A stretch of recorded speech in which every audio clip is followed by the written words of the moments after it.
wasn't it? It was almost there. It was almost perfect. Yeah, I know. 1 second, yes. I tried. I'm sorry. My dears, how are you doing in this wonderful Sunday? We haven't seen each other for some time, did we? Yes, I'm here with you again. Lovely. So, I'm so happy. I'm so happy, my friends, to be here again, with you. We had a short break, not because I wanted to, but because I had to. We had some, work to be done, like primarily Phantom Liberty. Maybe you heard about this, but also, that Penis 3 extension won't make itself. So, there was like my attention was needed in some places. But thankfully I saved the day, and all of those important add-ons are happening. Phantom Puberty, Asha asks. Yes, Phantom Liberty DLC, no revolver. It's not a DLC. It is a expansion revolver, bad revolver. You know all of that. What are you talking about? Anyway, my friends, I am so glad to see you here. There was a shit ton of stuff that happened actually in the past 2 weeks. I think I've been gone for 2 weeks.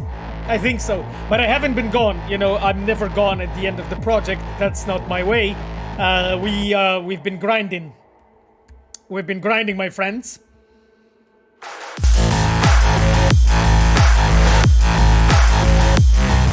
Because, that's the way.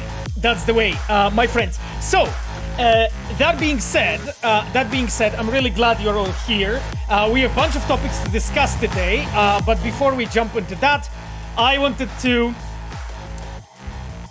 greet all of you here. I see so many regulars here, which always makes my heart swell. But first and foremost, I wanted to greet our dear moderator, Cogito. Thank you so much, my friend, for being with us here. As every Sunday, you're the best. Thank you so much. And I wanted to greet our dear Reds who are here. We have Bartek Pirko, our level designer, who already said hi on the chat. We already have actually some other Reds that I know that are watching, but they are not saying anything, or they didn't yet say good evening, so I'm not going to out them yet. If they say anything, of course, I will greet them officially, if that will be their will. My friends, let's play actually some other music, because why not? I actually have some cool bangers, because, we celebrate today. Well, maybe it's not the kind of celebration that we would want to, but, you can say that in the same time, it's a day of the birth of of the birth of Johnny's Construct and of the death of Johnny Silverhand. So let's play some good memories. You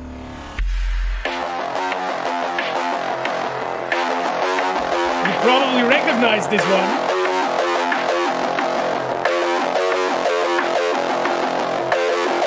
I absolutely love this tune.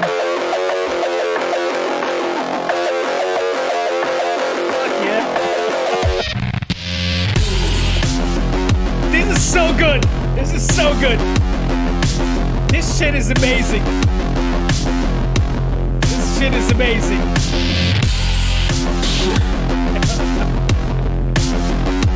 Sweet nostalgia, Glossolalia said, yeah.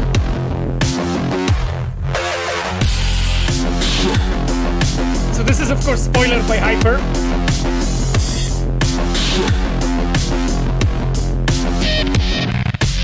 Yeah, I still get chills when listening to it. I mean, you guys get chills, so imagine what I feel. Imagine what I feel. I wish I could record you guys a brain dance, so you can feel the way I feel, actually. Scorpion said 69,000 pow-pows. That's a very interesting number, Scorpion. Nice. as people in the internet say.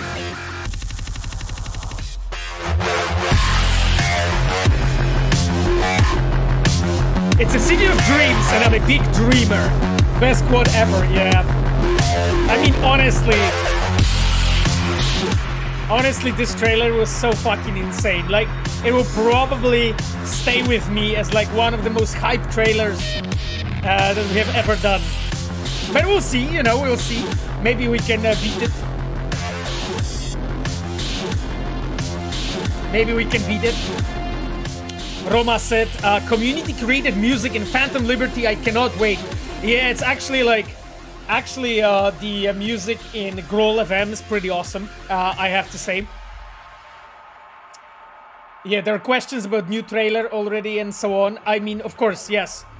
We mentioned that we are going to be having some new stuff for you guys on Gamescom. So, but I'm not going to spell much. As I said, like, when it comes to Gamescom, this will be the NDA edition of the stream. But you know, when you're looking at the memories, I'd want to play also this one for you, my dears. This is maybe not so much of a core Cyberpunk connected music, but of course for a lot of us, it actually is.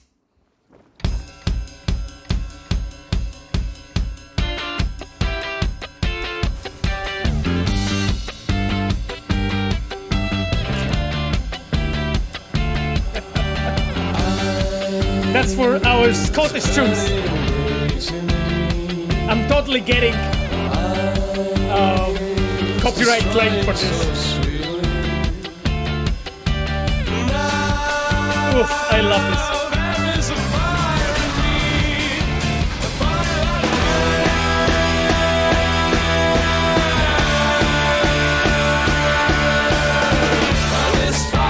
I love this music video.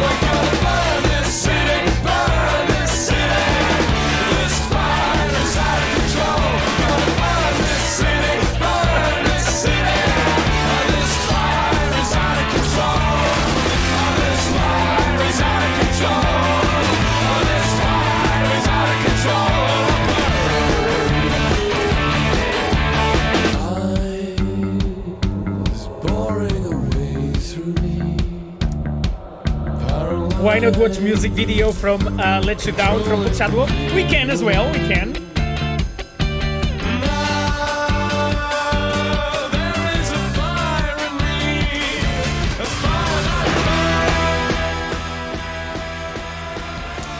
There's a question if there's anything planned for August 22nd.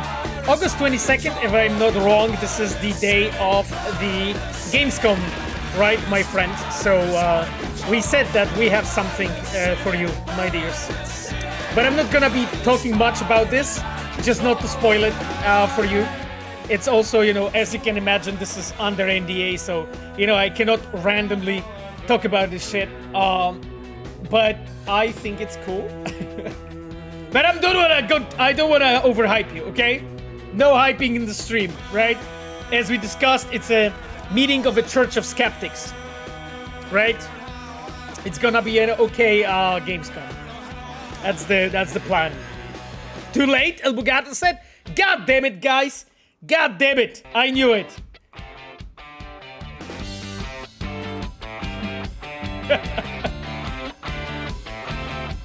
God damn it! I knew it.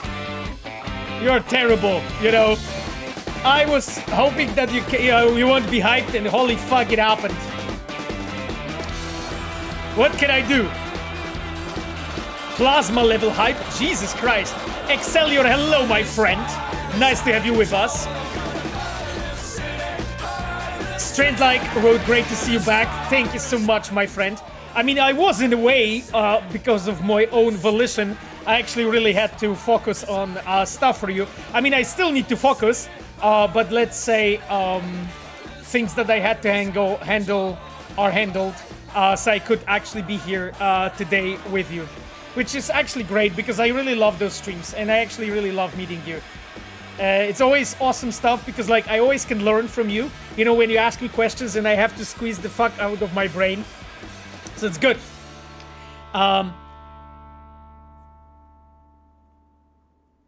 Perfect.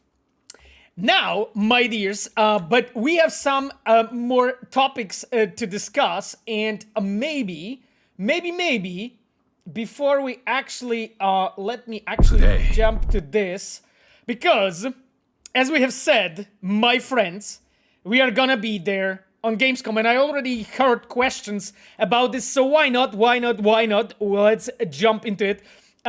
Ilusi, thank you so much for gifting the subs, 2 subs, you're the best. I wanted to run this trailer because it contains some shots from Phantom Liberty, which I'm actually really proud of. Those are shots from our previous trailer. Of course, I don't think there's anything new there, if I'm not wrong. Still, it's cool to see it. It's a nice hype montage of basically things that are gonna be touched on Gamescom, which I hope my friends are gonna watch. I think that happens on 22nd of August, which is Tuesday. And today is Sunday, so that's not far off. Pavel, what can you say about things players in Phantom Liberty have seen and described? Pablo asks, well, I mean, I think they were mostly described accurately. Like, some of the things were like, had like mild misinterpretations, but in that case, it's always difficult to like jump in and start explaining what exactly it was in detail. So in that cases, I mostly leave it because I'm like, okay, it's quite accurate, even though there are like really minor differences, and I'm fucking sweating in my socks when I think about it. But to be honest, our players did a great job in referring what was shown on Phantom Liberty. And I'm gonna jump to that actually a bit later because I have some photos I wanted to go over with you from the Phantom Liberty tour in Warsaw. And then some news about some other tours as well. Asha asks, for example, I don't know, Asha. I don't know. Yeah, Roma says it's a thin ice, hard to correct without staying south, you can't say, I guess. Yes. It's hard, and it's hard to even, like, correct those minor misinterpretations in a way that my explanation won't trigger even more misinterpretations. You know, Roma? So it's, like, kind of like this. So it's always really, really difficult. Like, but again, when we saw something, like, completely wrong, it was clarified, I hope. Every single time, I think. So, yes, I'll try to do it. Hi, Pavel, nice to see you. Hey, Wojtas, nice to see you, my friend. Handsome Tess said it's a misinterpretation minefield. Yeah, exactly. That's why it's like, the best is just to show stuff to people, and that's it. You know? And let them, like, make their own thing out of whatever they see, and everyone sees the same thing, you know? That's always the best. That's why we're doing, like, all of the Phantom Tour, you know, people go and play, and they can actually check them. Check it yourself. Moody Sheep, my friends, that is Moody Sheep. Moody is our dear QA narrative coordinator. That's Matilda. Matilda is really, really helping me a lot with our narrative scope and open world scope.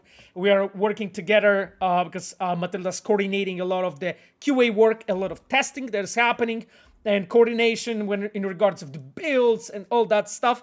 So Matilda is actually the one that was working loads with me on the build that our players got on the Phantom Liberty tour. And our press, of course, as well, because that's the same build.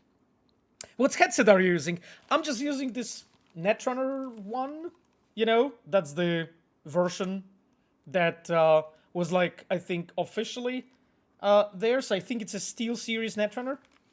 I really like it because I'm a fanboy of Cyberpunk, so I just buy everything in the shop. My dears, that being said, we'll jump to questions in a moment because we need to keep this shit orderly, because otherwise it will be it will just go over the place as it always does. So, no way you like Cyberpunk? Krushvitz asks, yes, Basha, I actually do. I know it's a surprise, but you know what? I was trying to keep it hidden, but that fucking chair gave me away. I know. Today, you have proven worthy of joining us. My right to escape. Every word is a step forward. We don't know his next target, but we know ours. Are you so easily taken in by lies? jury's still out on that one. The Order has held dominion over men and their empires for centuries. I love his voice actress. They must see me. Peace comes at a price. Oh yeah? Someone's always got to pay. Tell me more, Idris. Yeah. Tell me all. Witness the results of my training. Pour your pain into the Brotherhood. I want to fight this war as one of you. USA's tossing us back into the fray, huh? Oh yeah. I have watched you with the hourglass. 2 missiles incoming. If you are there, get out. First things first. What's your name?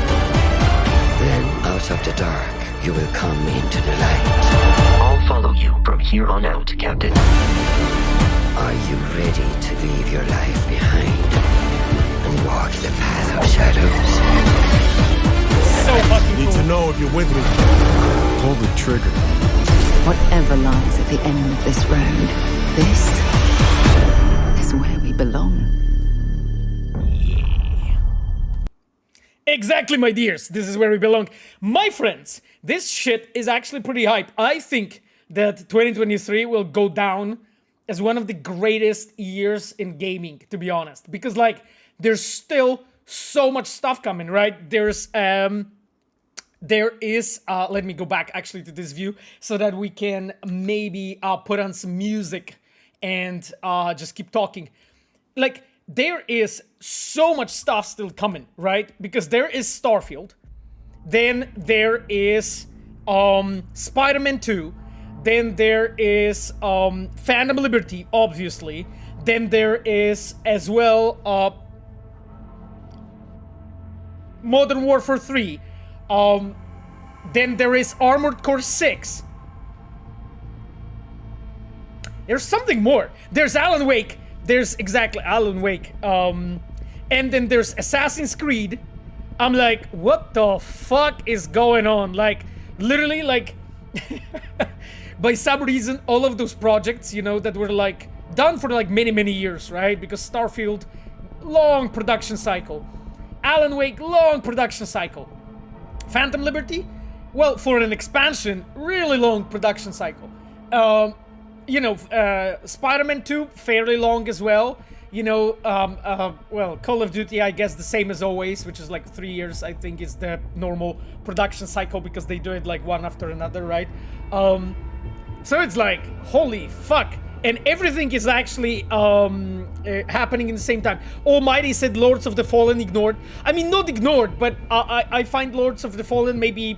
It's just might be slightly less hype, I would say. But definitely, like, you know, I wish the team the best, you know.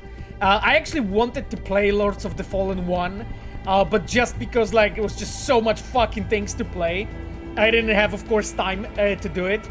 But I love, like, Soul-like games, so... Absolutely, Lords of the Fallen. Ghost Runner 2, yeah, exactly. Is Ghost Runner 2 coming this year? No, I don't think so. Ghost Runner is entering beta, right? Isn't it? Oh, Mortal Kombat 1, of course. And then there's Avatar at the end of the year. Exactly.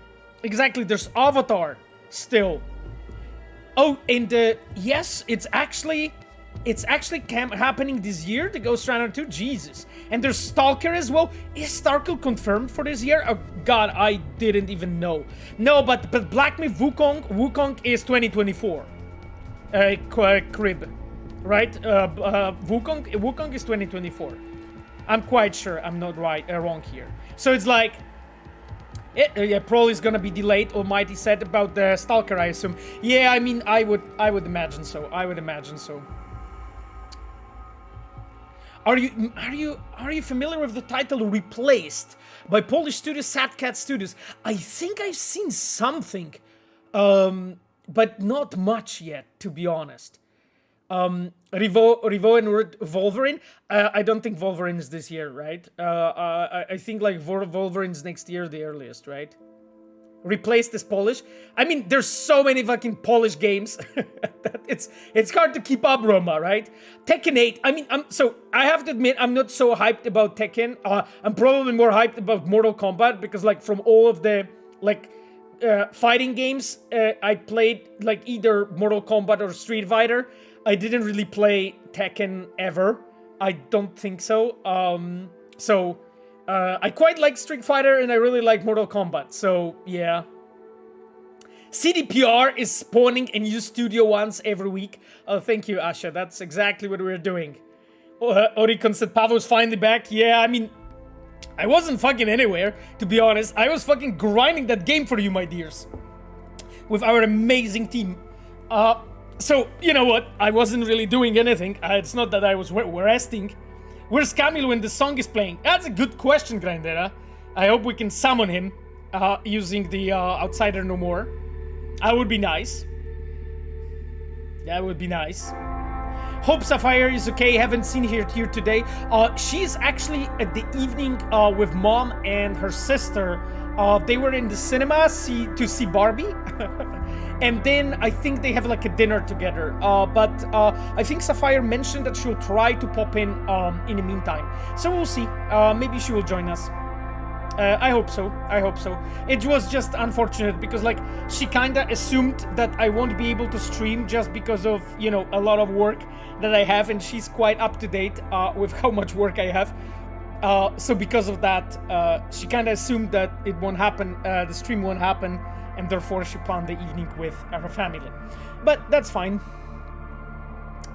Are you going to see you at Gamescom 2023? No, my friends. I actually already mentioned it on Twitter, but we didn't talk about it. I'm not going to Gamescom. There's a few different reasons for it, but main and most important reason is I need to finish some work. Still, you know, it's there are some things that I need to have an eye for. And again, you know, like, of course, you know, we have leads, we have other managers and so on. It's not that I have to be there, but I want to be there. You know what I mean? I want to be sure that I'm doing, like, everything I can to actually give you guys the best game we can. That's why I wanted to stay. Other than that, you know, like, we have also so many other devs, you know, who will do a wonderful job. I'm not really needed there. I am sure they will do it in an amazing way. But if you guys going to be in Gamescom, go to CDPR place, stand, booth, and just say hi, you know, and tell them that, you know, you're looking forward to Phantom Liberty. If you are, of course, if you are, you can greet them from me as well. You can you can say that Pavel from stream, the random guy with internet connection, sends his greetings. So yes.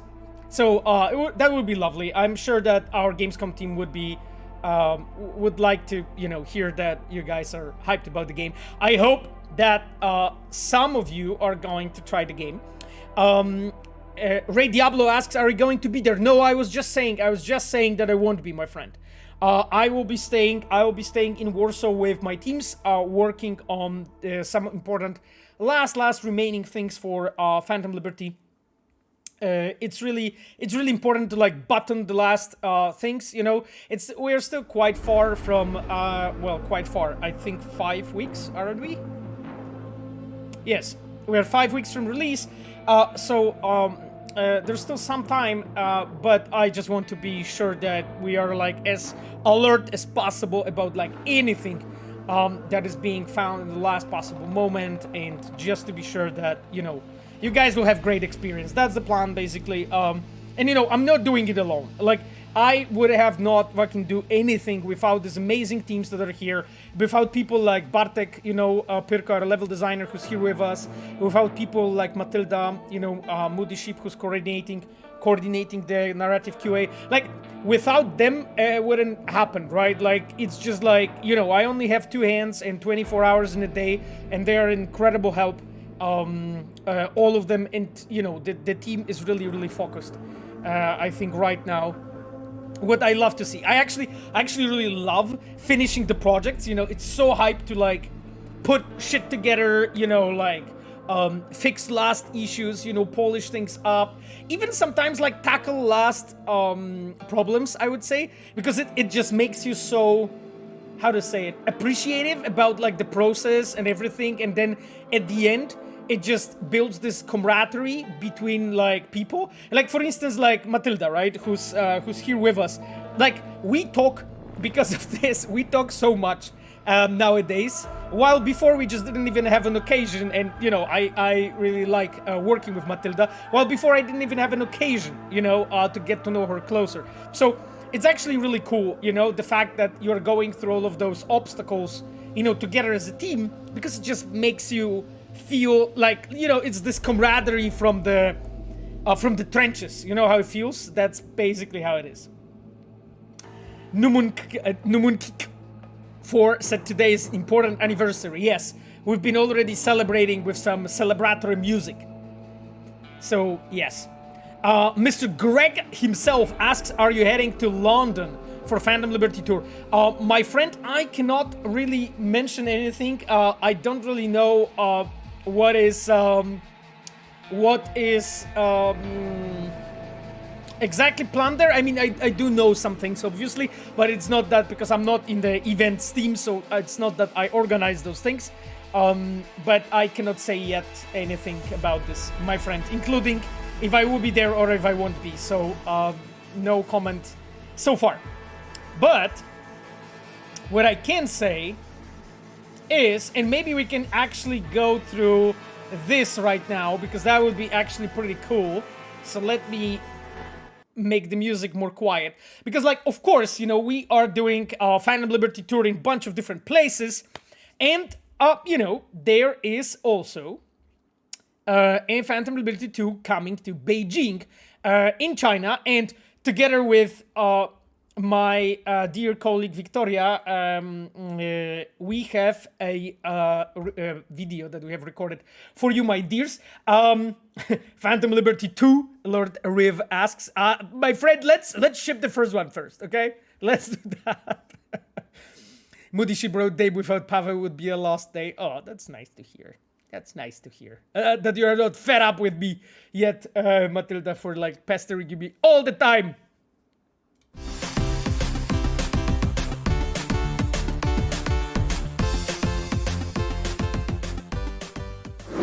Hello, Chinese gamers. Hi. I am predictor Quest Director Pavel Sasa. I look like Donut. 我是中文本地化执行员 Victoria Facelek. We are thrilled to announce that Phantom Liberty Tour is heading to Beijing G-Fusion on September 9th and 10th. Get ready for in-person look on Cyberpunk 2077 Phantom Liberty. 我们也在站台内合作台上准备了很多活动，来玩并抓住机会赢取 CDPR 的周边礼品吧。We can't wait to meet you. Remember the dates.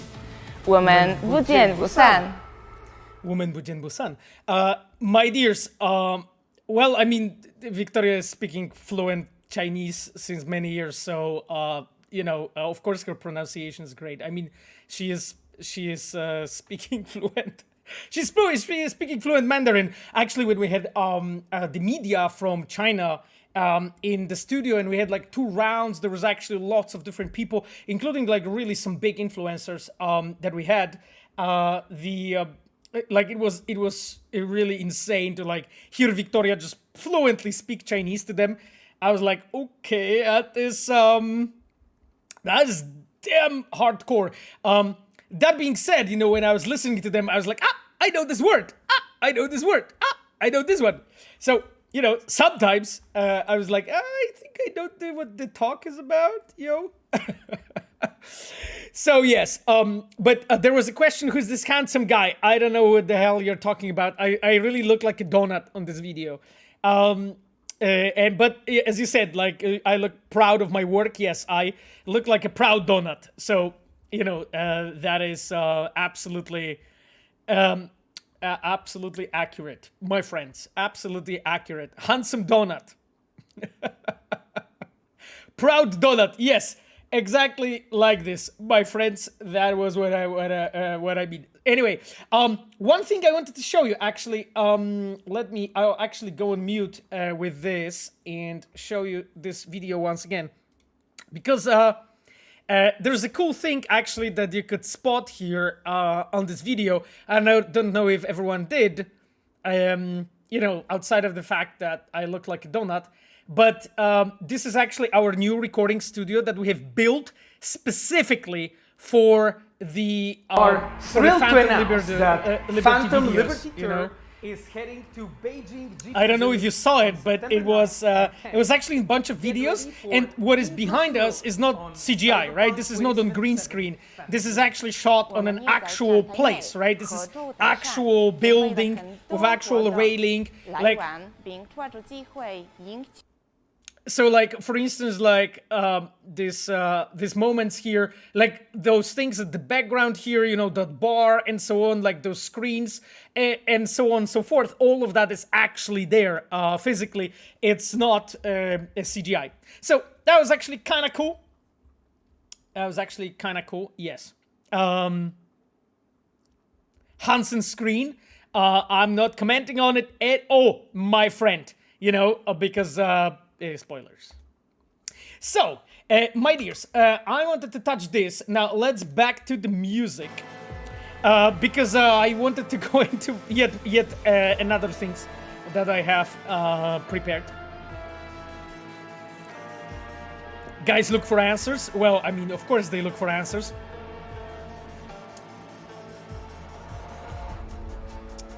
Pavel, hope you will be in Paris the 15th of September, Askelon says. Holy fuck, I mean, I am worried that to Paris they will send people that are just, you know, French speaking, I would say. So people who are, well,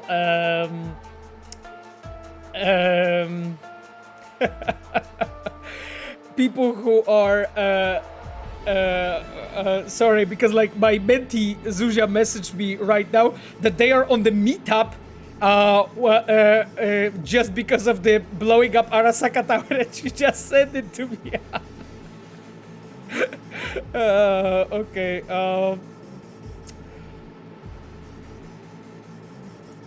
Okay then. That's actually funny. Yes, Zuzia is my mentee from Girls in the Game from a second season. And yeah, there's Alt, just Johnny Silverhand. Okay, I don't know if I can send you this picture because it's a private one. I assume so I won't. My dears, if I won't get her permission to do so, but sorry that I interrupted my fucking thought. I don't know where the hell I've been with this expression. Yes, Matilda said there's a party in Cybermachina to celebrate. Yeah, that's true, actually. That's true. There's actually few of them in the same time happening. It's actually so wild to think that because there is a, anniversary of Arasaka Tower being blown up, people are meeting, to, celebrate, to meet because of this occasion. Let's call it like this. Very interesting. Almighty asks, have you ever played Red Dead Redemption 2? Almighty, yes, I did, but I have to admit that I didn't finish it. I stopped playing after around 10 hours. It was really, really difficult experience for me. I was explaining it on some streams before, my friends, why it was the case. Like, I really had fun when it comes to like narrative and everything and connected to visuals and animations and gameplay fidelity, but there were some things that made it really difficult for me to play. Like I remember like tying the horse to the wrong pole that failed my quest, or I remember driving a cart that went slightly to the left from to the right, on that road, and it instantly failed my quest. Yeah, and I had a bunch of times cases like this, and I was like, okay, this is really difficult to play, and I just put it away with assumption I will play it at the moment when I'm more in the mood, and I will be more, I will be more in the mood, I would say, and that mood really never happened. I have to admit, my friend. So after 10 hours or so, I just gave it away. So never really managed to beat it. Even though a lot of people, including lots of Reds, told me that it's really worth it and I should. And fucking hell, I should. But I seriously... I seriously couldn't. My friends. Okay then, let me look at the questions, and then just after I want to jump to some other topics. Will you stream even if you finish Cyberpunk and the DLC? The King, the 2001. The King. There's one important thing. It's not a DLC, it's an expansion. And yes, if I finish streaming Cyberpunk and Phantom Liberty expansion, then I'm gonna stream Witcher 3 with both expansions. And when I'm gonna finish that, we will most likely ship already Polaris. So, you know, I'm quite sure that New Witcher or something else will be already on the market. Because it will take me some time. It will take me some time. So, you know, I'm quite sure. I'm quite sure. Oh, hello. Hello, Ffffire. Nice to have you with us. Great that you joined. I hope the evening was nice. People were, of course, asking about you. Here on the stream, I mentioned that you were having a evening with your family. Nibos asked Witcher 1 remake when? Well, I mean, if I would tell you, then I wouldn't work here anymore. So then I couldn't answer any of your questions, my friend. So just for our own good, I won't answer this question now, just not to get fired, you know? Oh, Matilda said, I'm looking forward to see some making of Phantom Liberty. That would be cool. That would be cool. I agree. Did you get a chance to check Baldur's Gate 3? Aside of just videos on YouTube, people streaming on Twitch, and reviews on YouTube, no, not more. Not more, CZ James. The game that I'm playing right now is the Elden Ring still, and Moonlighter. Those are two games I'm on the way. I played a bit more Elden Ring from the last time when we saw each other, especially when I'm in the plane. I play a lot of Elden Ring, but not yet anything else. And then I have finished the Control Freak by Cliffy B. Actually, I even tweeted about it.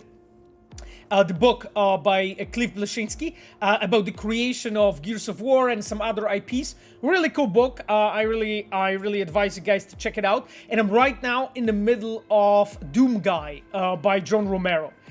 So good. I'm actually right now in the year, I think it's like 1993. So they already have the new office, and they are right now in the process of making the Doom. They already shipped Wolfenstein. So really cool book as well. So those are our main points of focus, I would say. Yeah, I would say Doom Guy and Elden Ring and Moonlighter. Those are the things that I'm on the way with. So as you can see, I'm fucking behind. But I'll definitely play Baldur's Gate 3. I really loved Baldur's Gate 1 and 2. Those are the games that really made me want to be a game dev. Actually, at the moment when the Larian basically published the game, I right away tweeted like congratulations to them and so on, because there is actually a bunch of former Reds who are working in Larian. So I just support them naturally, but I also know a bunch of people from Larian myself. So naturally, of course, I just support them and wish them the best. And I'm gonna definitely check the game. We as game devs, in general, we've been discussing, like, as you can see on social media, like loudly, Baldur's Gate 3. But also, like, a lot of designers in my teams are playing Baldur's Gate 3 right now. A lot of the people in Red are playing Baldur's Gate 3. And we had some conversations about it already with our directors. But again, like, people as our directors are really busy with finishing Phantom Liberty.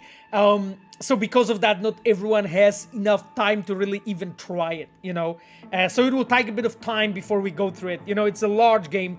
And I remember Baldur's Gate 1, it took me like a few hundred hours. And Baldur's Gate 2, I finished like 5 or 6 times with like different people in the team and so on, because that was the time when I was still a late teenager, high school. So I had a bit more time, and I absolutely adored that game. Absolutely adored that game. Pablo's asking about no coincidence. So great question, Pablo. I think we can really smoothly, so smoothly, jump in to the topic of no coincidence. And let me check it here.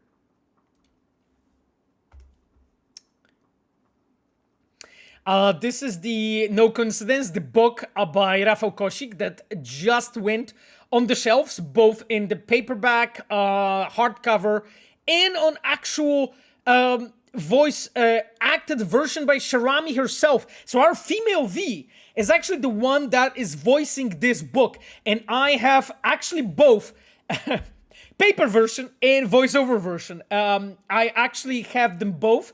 I am jumping, oh no coincidence, just after I'm done with the Doom guy. I still am finishing up the Black Dahlia, but I made like a short break in that book to read the Control Freak and Doom guy. So that is basically my plan when it comes to books. It's just like this fucking schedule is so busy, but I'm doing my best.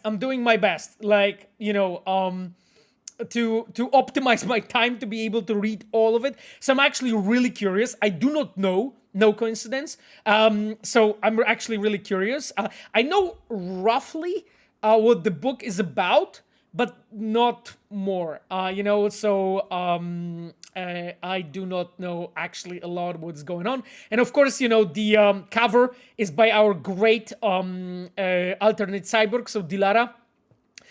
She has prepared that cover for No Coincidence, which is awesome. I'm glad it happened. So I'm really looking forward to it. I will send you guys on the chat right now in a moment a link to tweet where we actually have all of the links where you can get the book. If you're interested, of course, you know, for those of you who are just simply interested in all of the Cyberpunk media that are being shipped, I just wanted to mention this one because I think it's cool, it's worth it. Rafał Kosik is actually a really famous writer in Poland. A really known writer in Poland, and that's the guy that wrote that book. And he has been also working on Edgerunners before. I don't know if all of you know about this. Probably not many. So that's why I'm mentioning this. Rafał is a great writer, and I'm really glad actually that he wanted to cooperate with us and write that book. So here you have it. That's the tweet from Cyberpunk game that has all of the links that I just mentioned, in case you're wondering. Asha Swelka said, Edgerunners, never heard of it. Yes, absolutely. Almighty said, did you guys expect Edgerunners to be such a success? It's actually such an interesting question, Almighty. I remember Rafał Yaki, right, our showrunner from Edgerunners, he was actually talking about it publicly at some point, so I can just repeat his story that he said, that he told already publicly. So in a way, it's a public knowledge that, like in one of the last meetings with Adam Badowski, basically Adam said to Rafał that he did a great job on this series, and he should not be sad if it does nothing. If it just goes in and nobody realizes that it's out, nobody cares, nobody watches it, and it just really does nothing to the IP, to the popularity of the IP, and so on, right? Because, like, of course, as you guys know, like, our main business is games, right? We make games for you, and that's our, like, main focus and what we want to do. However, to make sure that you have also lots of options to actually deepen the, you know, knowledge about the IP, but also just really learn and get to, you know, read or watch some cool stories. We want to do something more, right? And the idea, this is from the idea about the comic books from Cyberpunk that are like written by Bartosz Tybor. Amazing fucking comic books. I actually really advise you to check it. There's this hardcover coming from Dark Horse. Really check it out. But having that out of the way, having comic books and books like this is actually a great way to deepen your understanding about the you know, just the IP and just get to know the IP. I think it's awesome, really. And and I think like nobody actually really suspected the success as big as Edgerunners had.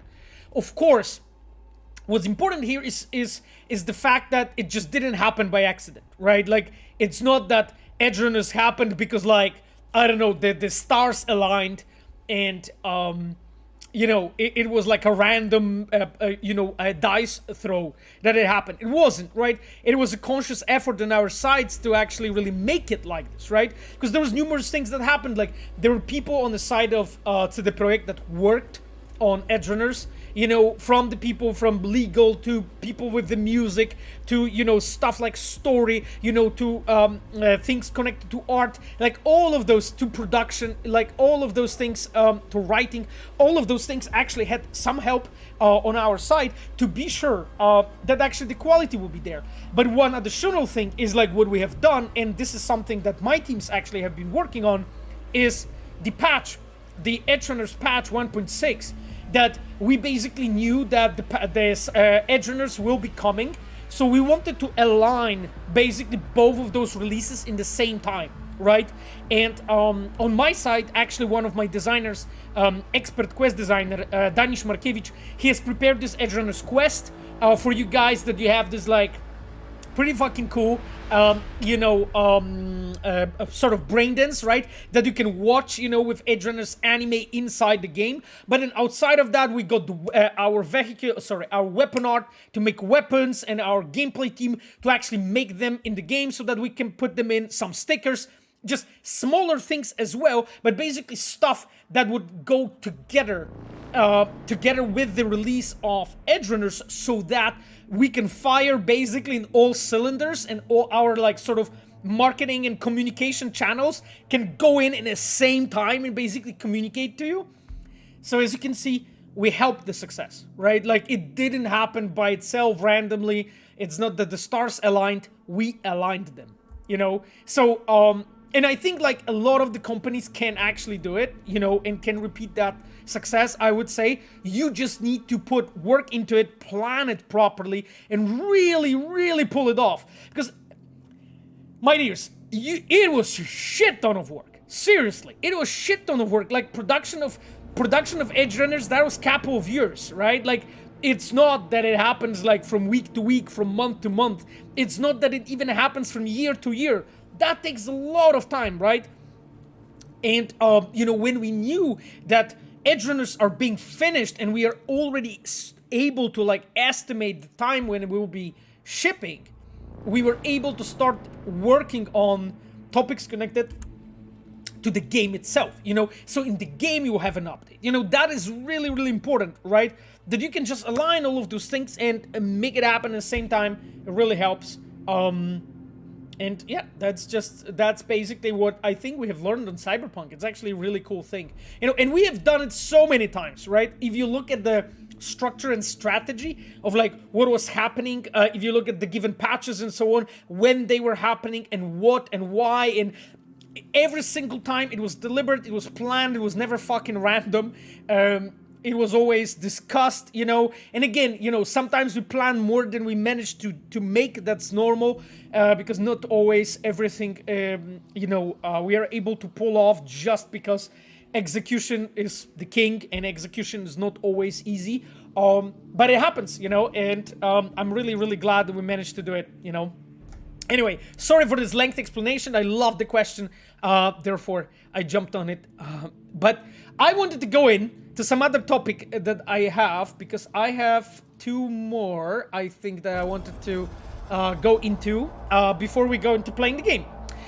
So let me just check really quickly the question. Oh, Jesus Christ, we have Neon with us. Hello, Neon. Nice to see you, my friend. I hope you are going to be watching live the Gamescom opening night live, my friend.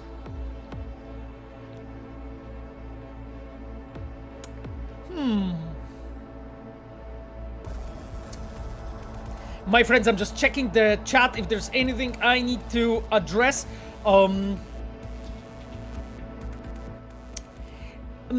South Rock says, hey Pavel, will there be any news about base game update during Gamescom, or will be a Phantom Liberty focused event? I cannot reveal this. I'm sorry, because like, you know, I cannot hint any kind of announcements and releases, lack of announcements, lack of releases, you know what I mean? I cannot hint any presence of any event or lack of one. I'm sorry. I can talk about like what was kinda already revealed and then more in detail or so. So like we are just consciously keeping the Gamescom under secret in a way. We are keeping our mouth shut about what's gonna be there. So I'm not going to be saying much more. Okay.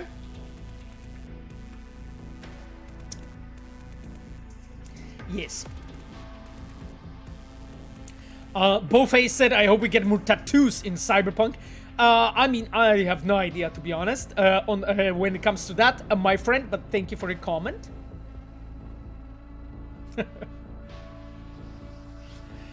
Monster asks if there will be the same hacking minigame as before. I mean, yeah, well, the hacking minigame we haven't really been looking into much, I think. Ox BRB asks, can you give some detail about how Red Engine is changing for Phantom Liberty? No content, just the engine changes optimization on the stack. I mean, there's bazillion things that we have done on the engine side for Phantom Liberty. Now, can I talk about details? I don't think so. I mean, there is like some obvious things, maybe that I can go more into detail. So, first and foremost, Phantom Liberty is an expansion. Because of that, we need to encapsulate that and make sure that engine is able to handle such a big chunk of content that is being added to the base game. Because of that, there needs to be numerous mechanisms implemented to make sure that it all runs, you know, and it's all in all fronts, you know, how, for instance, the audio sound banks are handled, you know, how the localization is handled, all of the things actually in regards of rendering. And not so many things regarding streaming, because our streaming is actually pretty fucking awesome. But when it comes to rendering stuff, and I cannot say more here, so I'm not gonna say anything. But there are some things that had to be done there as well. There's, of course, you know, ton of backfixing that happened on all fronts. But I cannot get more into it, unfortunately. Of course, you know, all of the new features and whatnot, they had some engine support. Sometimes they needed it, sometimes they didn't. It really depends on the feature. And again, if you guys read about what our players said after playing Phantom Liberty, you know, maybe, you know, at least a glimpse of what features are coming. So some of them, of course, naturally needed some engine support, but not all of them, because like Red Engine has already so much shit inside that you can use, that it's not even that much needed, you know, that the changes on a deep engine level are needed.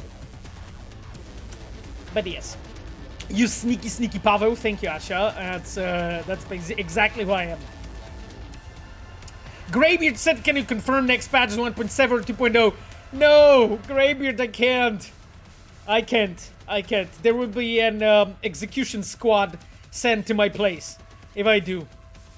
I'm sorry, my chum. I would love to, but no, I shouldn't be talking about this. I shouldn't be talking about this. Just because, like, if I mention this will be instantly a video or a article. You know what I mean? That's gonna happen. That's what's gonna happen. Deranged Shaman, by the way, Deranged Shaman, interesting nickname, my friend. I gotta upgrade my CPU for Phantom Liberty Wharf. That's cool. That's cool. Get that multi-threading CPU, my friend, or a Threadripper. That will be sexy. Yes, I think it's worth to upgrade for Phantom Liberty, actually. Tixie! Actually, you know, my friend, I actually never fucking know how to read your comment, to be honest. How to read your nickname. Totally unrelated, Pavel. Don't know if you can talk about it. Do you know if the game credits will be updated for the update or the expansion? Thank you. Well, I mean, the expansion is going to get its own credits, 100%. The same way as both expansions for The Witcher 3. I believe that was the case there, if I'm not wrong, but I don't think I'm wrong. So both expansions for Witcher 3 had its own separate credits, and that is the case of Phantom Liberty, just because, you know, people who were working on the game should be credited there. When it comes to the base game, not sure, Tixie. To be honest, I don't know, my friend. If I'm honest. Joshua Drews asks, who should I watch for mod stream? I won't see if comes out for us console players. Well, I mean, you should definitely watch my friend Opening Night Live by Gamescom official transmission. And then, you know, any of your favorite streamers who will be restreaming the event. Sure thing, go for it and support your favorite streamers. That's always nice. God. Under a Rock asks, hello Pavel, will the expansion run with Proton for Linux users? I have no idea. I'm sorry. I am just a narrative pleb. I am just a narrative pleb. I don't know things like this. I don't know things like this, my friend. I'm sorry. Apart from Grow FM, will there be new radio stations? I mean, there's 3 new radio stations, as was mentioned before. It was already revealed by the players who joined the Phantom Liberty tour, Phantom tour in Warsaw. I saw them speak about it. So that's Grow FM, that's Dark Star, and that's Impios, my friend. But I'm not gonna say more about it. I said a bit more live. But when I speak to live audience, people there do not share everything. Here, if I actually say more, it's gonna be everywhere. So I'm not gonna do it. I don't really need to be everywhere in YouTube. So yes. Are those radio stations streamable or copyright? God damn it! I believe they're streamable, my friend, and not copyright. But holy fuck, I'm not 100% sure on this. This is more of a question to legal than to me, but I think they are streamable. I'm quite sure of it.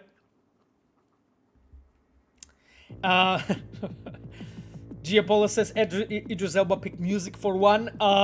Yes, but I'm not gonna go more into detail, okay? I'm not gonna go more into detail. As I said a bit more live, but that is the, I would say, advantage of the live events. I'm not gonna be going more into this, okay? I just don't want this to blow up, my friend. I have enough people mentioning me as a source for things that I didn't say. So, you know, I really don't want to be, I really don't want to be there.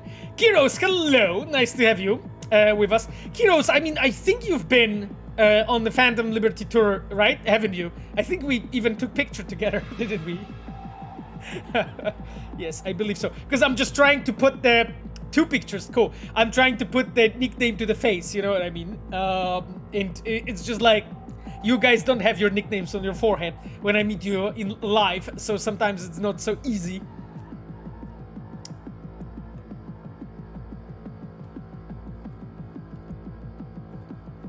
Pavel, what's gonna be exactly shown in Gamescom? I mean, my friend, Misho, my friend, I cannot say what's gonna be shown because I'm gonna fucking spoil it all, right? Like, nope. It's gonna be stuff. Yeah, it's gonna be like random stuff. You know, nothing really important. When's Gamescom? In Köln. That's Cologne, Germany. Köln, Deutschland. It will be about Phantom Liberty? Ha! Dried Moss! That is a very brave assumption, my friend. Let's not jump to conclusions. Victor von Tormek. I have a question about clothes. Okay. We know that there will be change in protective value of clothes, that's correct. But what about stuff that actually is used for protection, like helmets and bulletproof vests? Some of them will have some armor, but that will be lower than the armor values that the cyberware gives you. However, the exact values can be different because I am not a gameplay designer. I am a narrative guy. Because of that, I might get some of those things wrong here, so please do not quote me on that and do not crucify me if something is wrong later. But basically what it is that clothing that, logically speaking, should have armor in real life, does have armor in Phantom Liberty as well. However, most of the armor was moved to cyberware. So we have done it in a way that I think is fucking logical and makes sense. You know, but my chum, you need to see it in the game. You know, not going more into this because I'm gonna, I'm gonna get sniped. Let me call it like this. Yes, exactly. Armor is now linked to cyberware, as said. 1 hour late, but I came. Machiavelli said, nice to have you with us, my friend. Yes, we were just spoiling the whole plot about Phantom Liberty, and we actually talked about Blackened, you know, Machiavelli. But, I mean, unfortunately, you were not here, so, yes, it's 9, so let's head to Arasaka Tower.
Awesome, I know.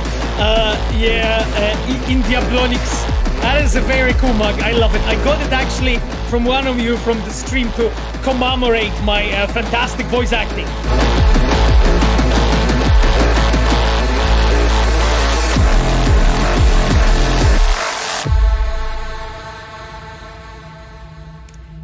Yes, that was refreshing. That was refreshing, just this refreshing phosphorus shower. So, yes. my dears, that was at 9 o'clock, so thank you, Matilda, for pointing it out. Obviously, that is the time, you know, the 5 kiloton bomb came up on the 120th floor of the South Tower in the Arasaka Tower, from what I remember. What role did she do for voice acting? Oh, Gustavo Freak. I'm so glad you asked. That was actually like one of my best roles in Cyberpunk. Asha's Welker said, world famous erotica voice actor Pavel Sasko. Oh my god. Oh no, here we go again. Exactly. So I'm not gonna mention this, my friend, because like the whole chat is like cringing hearing about this. But yeah, I did the sex voice acting for men in our game. This time I didn't do it for women. Maybe next time, if I work more in my female voice, maybe I can do it too.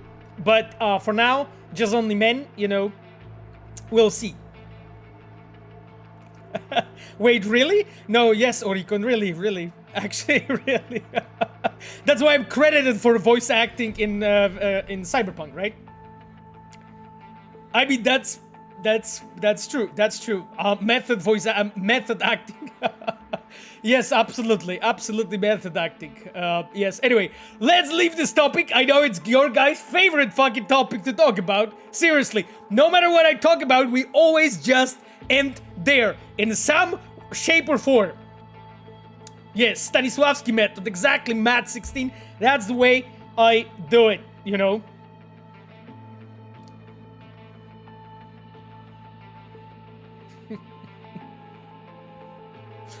Yes, VG Silverhand, hello, my friend. Nice to have you with us.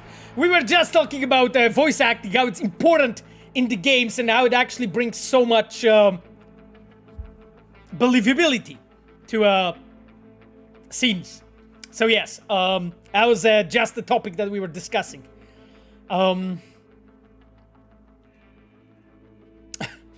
Mr. Greg asks where there'll be chance to find what happened to Gary. Yeah, I don't know, my friend. I'm not gonna touch, the content topic, so I'm sorry, my friend.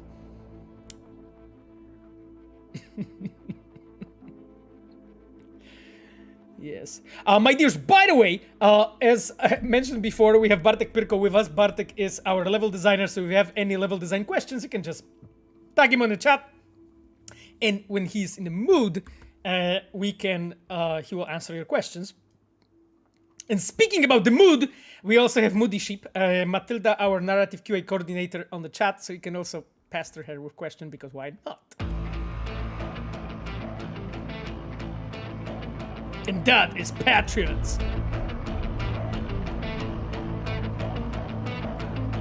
Chumbata, any update on the catch lights for eyes? Oh, yeah, we know about this. We know about this. This is already addressed. This is already addressed, my friend. Already addressed, being like on our side, it's already addressed. So yeah, we know about this topic. Sadly, it was something we missed, Wait, you fixed it? Of course we fucking fixed it. Of course we fixed it. It's just like, it's not yet, there. So yeah, it's addressed. It's addressed. Don't worry about it. Don't worry about it.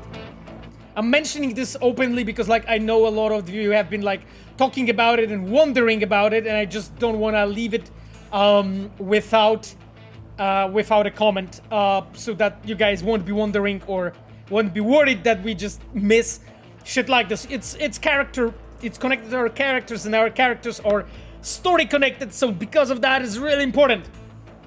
That's a great news. I'm glad, my friend, but it's not yet on your side, right? Like, eventually it's gonna happen. I cannot say anything more, but yes. Cruz asks, how do I become a future game dev when I don't know anything about game development right now? Where do I begin coding, modding? I mean, my friend, the most important question that you have to ask yourself is, what would you like to be doing and you would keep doing even if they wouldn't pay you for? That's the most important question. What is something that you would love to do even if you wouldn't be paid for it? Because that will show you what is your actual interest, what is the place where what you're passionate for. And again, there are people that have a passion for making clothes, for making characters, for writing story, for coding, for making gameplay features, for writing in music, for making VFX, for testing, there are so many different areas that you can actually be a game dev for. So you need to ask yourself, what is actually the thing that makes you really tick, And the thing is that in game dev, there's so many things that are actually useful. So many skills that are actually useful. So find that thing and then start working on it, because then you will actually have your job and you will actually be paid for it. You will feel that you're not working a single day.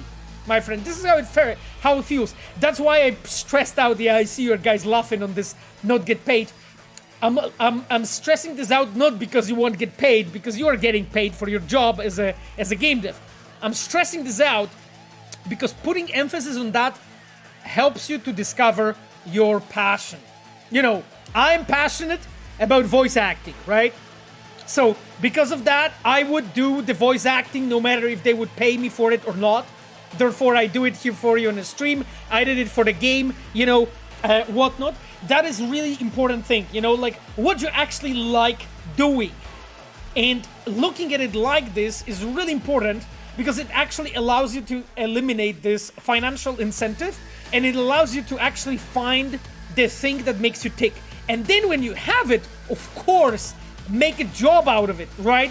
and then go for it to get paid for it, right? So that you have fucking bread on the table, right? That's really important to be able to fucking survive, right? I'm not trying to tell you to work for free. I'm trying to tell you to look for something you're passionate about, because that is really the first step. And I know that fucking everyone talks about passion, whatnot.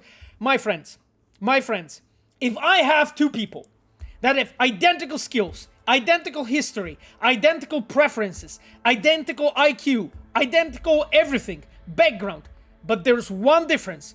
One person loves it, and second person likes what they are doing.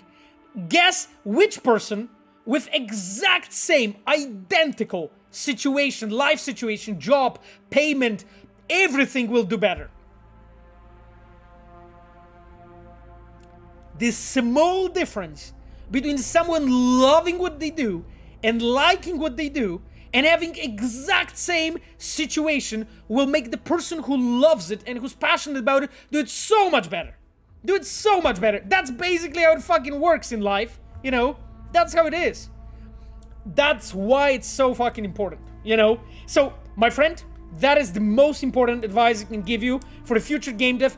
Look inside and check inside what is something you love, what you like doing. And if you don't know, because sometimes if you're young, if you're like 17, 18, 19 maybe, you know, sometimes people in early 20s even have this, that they don't really know, try different things. Install 3D Max or Blender, try modeling, you know, 3D modeling, I'm not talking about Instagram modeling. Try 3D modeling, right? Try composing music. There's so many free programs where you can just try composing. Try shit. Seriously. Like, try this, try that, try level design, try art, you know, try, maybe programming, try actually prototyping some gameplay features on Unreal or Unity. It will give you so much knowledge, my friend. Do that, and you will know. Nova Bison said, I'm 30 lol. I mean, I'm 38, my friend. You know, that's fine. I learned programming last year. That's cool. That's cool. And, you know, the question is, Nova Bison, is it something that makes you tick? You know, do you love it? Do you like it, right? I love the Doom Guy by John Romero, the book that I'm reading right now, because John Romero talks about the fact how obsessed he was about fucking memory fragmentation for Apple II. And he was learning like a machine language how to actually code. He was fucking coding in his notebook with his pen when he didn't have a computer. This is how passionate he was about this. That's the way it works, my friends. That's the way it works. Seriously. That's why the passion is so important. And it's not bullshit, because like a lot of people say, oh, passion this, passion that, everyone talks about it. But it's true. It's fucking true, you know? That's it. Like, honestly, I told you guys a couple times, if I would get fired like today because I leaked some important Phantom Liberty stuff, I would keep doing what I do for fucking free, right? I would ask them, guys, can I work for free so I'll finish what I was doing? So I can ship the game and be proud of it, you know? That's it. That's the reality, right? That's the way it works. I would still simp for Pablo. Machiavelli, you are too kind. You are too kind. Ibex Strike says, passion gives a person perseverance and perspective when time gets tough. Exactly, because like, you know what? Times always get tough, right? It always gets fucked up. Always. Always. In any job, any place. Really. Like, really. You know what is the most important psychologically? Okay, guys, you know I'm a development psychologist, right? So you have fucking started the topic that absolutely puts me on fire, but I want to tell you something. You know what is the best predictor for success ever that we know on a scope of psychology? The passion, as I mentioned, the fact that you can keep going without losing enthusiasm. That is it. That is it. That is it. Keep going without losing enthusiasm. That is the most important predictor of success in any fucking field. Anything. Anything. Seriously. You want to peel potatoes on time and do it as fast as possible? You want to do that? You need to have passion for it. And keep going when times get tough. Potatoes are not like this. Knife is not like this. I'm not feeling this. My hands are hurting. You need to be passionate about peeling potatoes. To fucking beat there. You know? To beat the records of peeling potatoes. You know what I mean? This is it. The best predictor of success is keep going without losing the enthusiasm. That is it. The best fucking ever advice I can give you. Anyway. That is it, my chums. The Baxter, thank you, my friend. Nice to see you. Sorry, my friends, you guys ask wrong questions and then I fucking, start the rocket.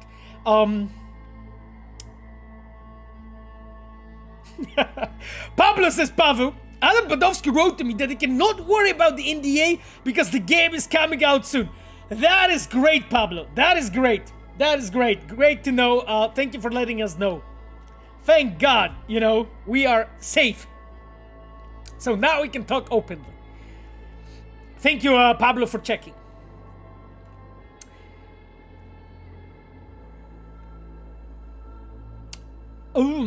Are you free on Gamescom opening night live time to co-stream it here?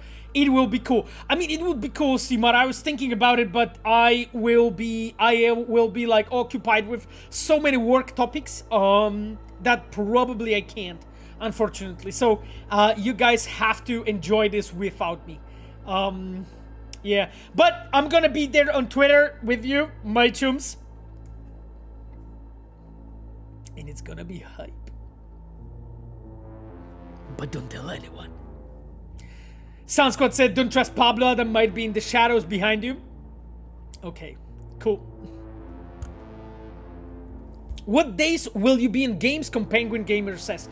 My chum, I mentioned it that I won't be.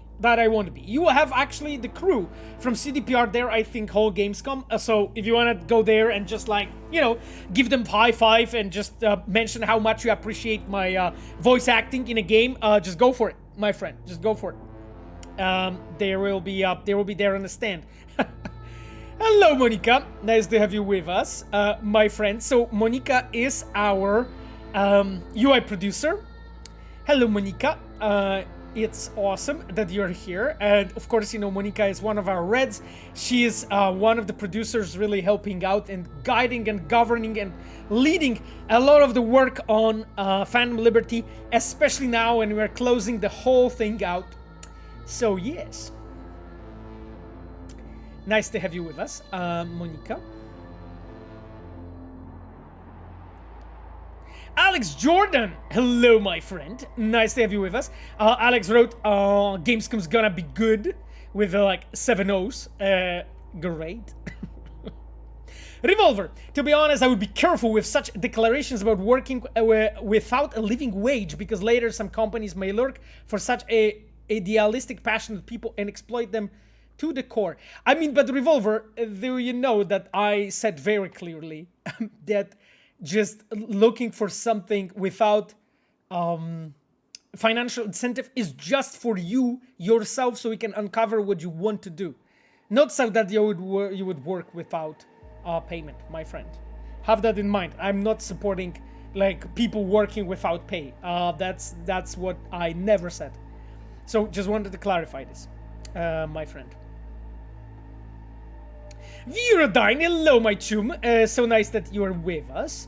Hey, chums, how are you doing? Any mods, Reds, chums? Yes, we actually have, Cogito, we have Ayano, we have Ffffire, and from Reds, we have, of course, Monica. So Ayano, as I mentioned, we have Bartek Pyrko, level designer, and Moody Sheep, our QA narrative coordinator. Oh, and we have Chivok, our customer support engineer. Hello, my friend. Chivok, tell me, because I'm probably telling them bullshit.